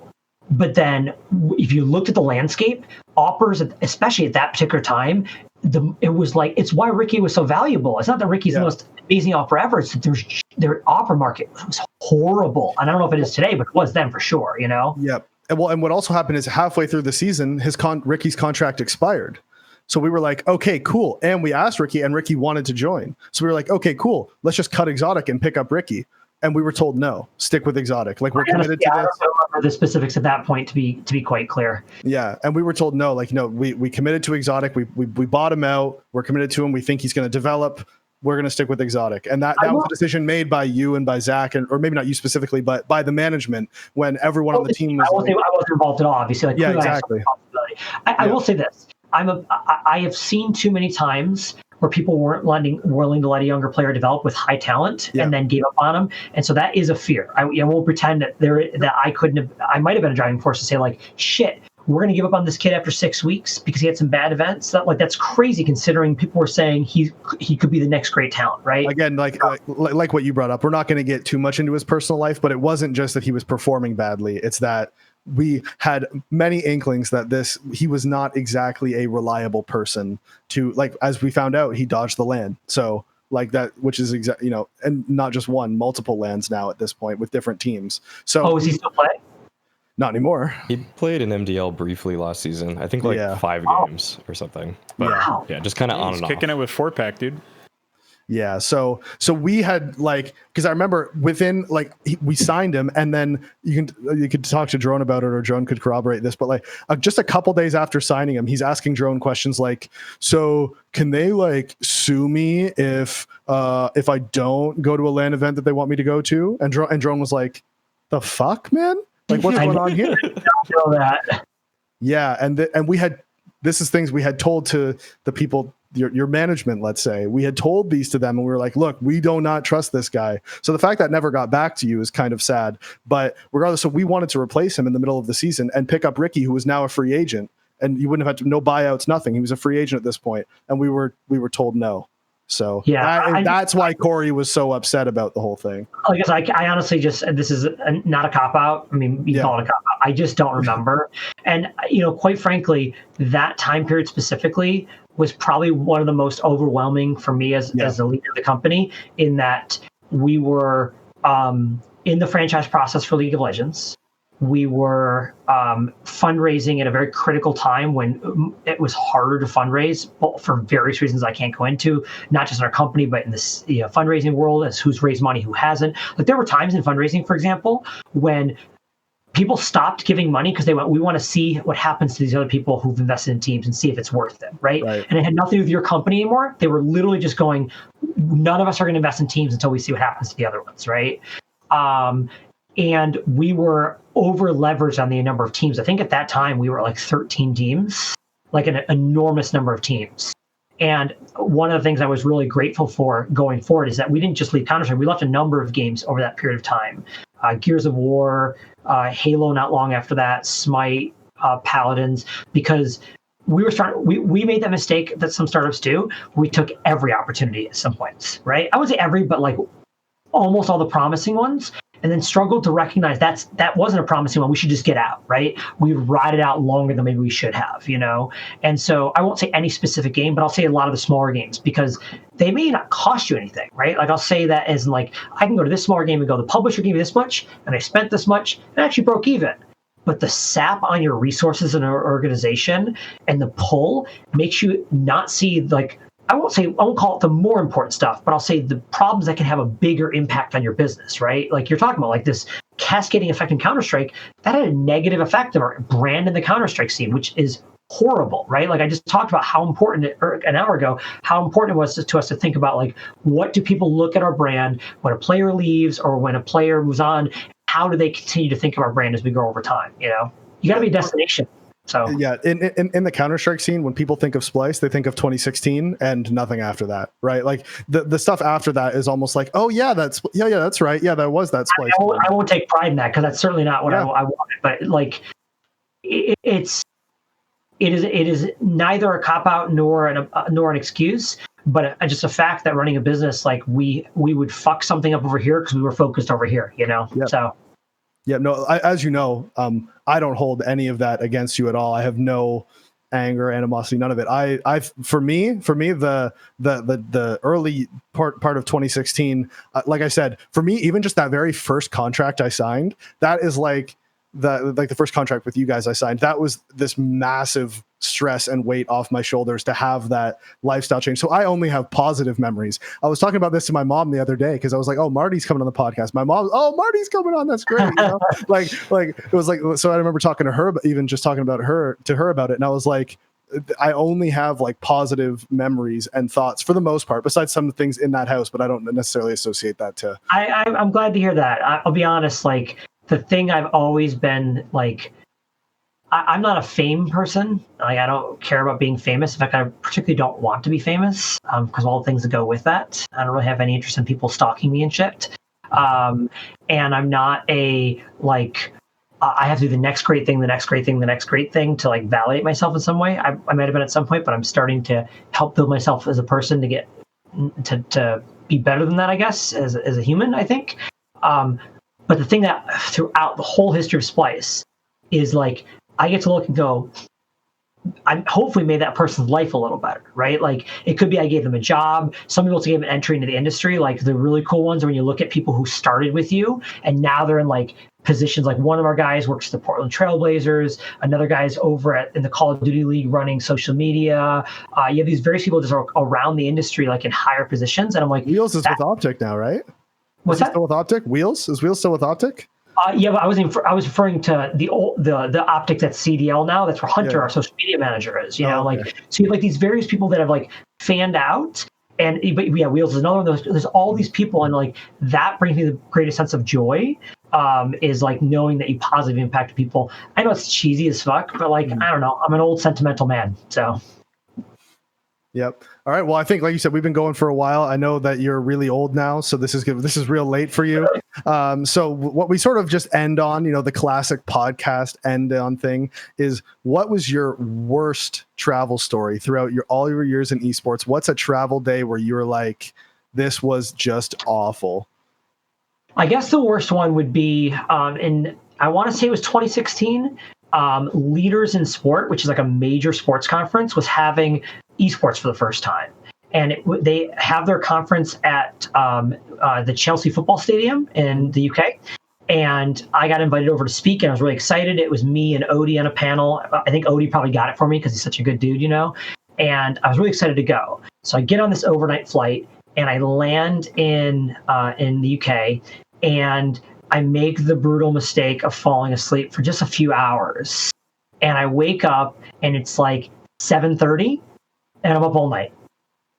And then I go to the first day, and I just trudge through the whole first day. And then I make it to 6 o'clock, and I'm like, okay, I've got this. And I'm asleep by 7:15, and I wake up at 11 o'clock, 11:30, something like that. So now I've only slept 4 hours, and I'm awake again all night. And this continued over all 4 days.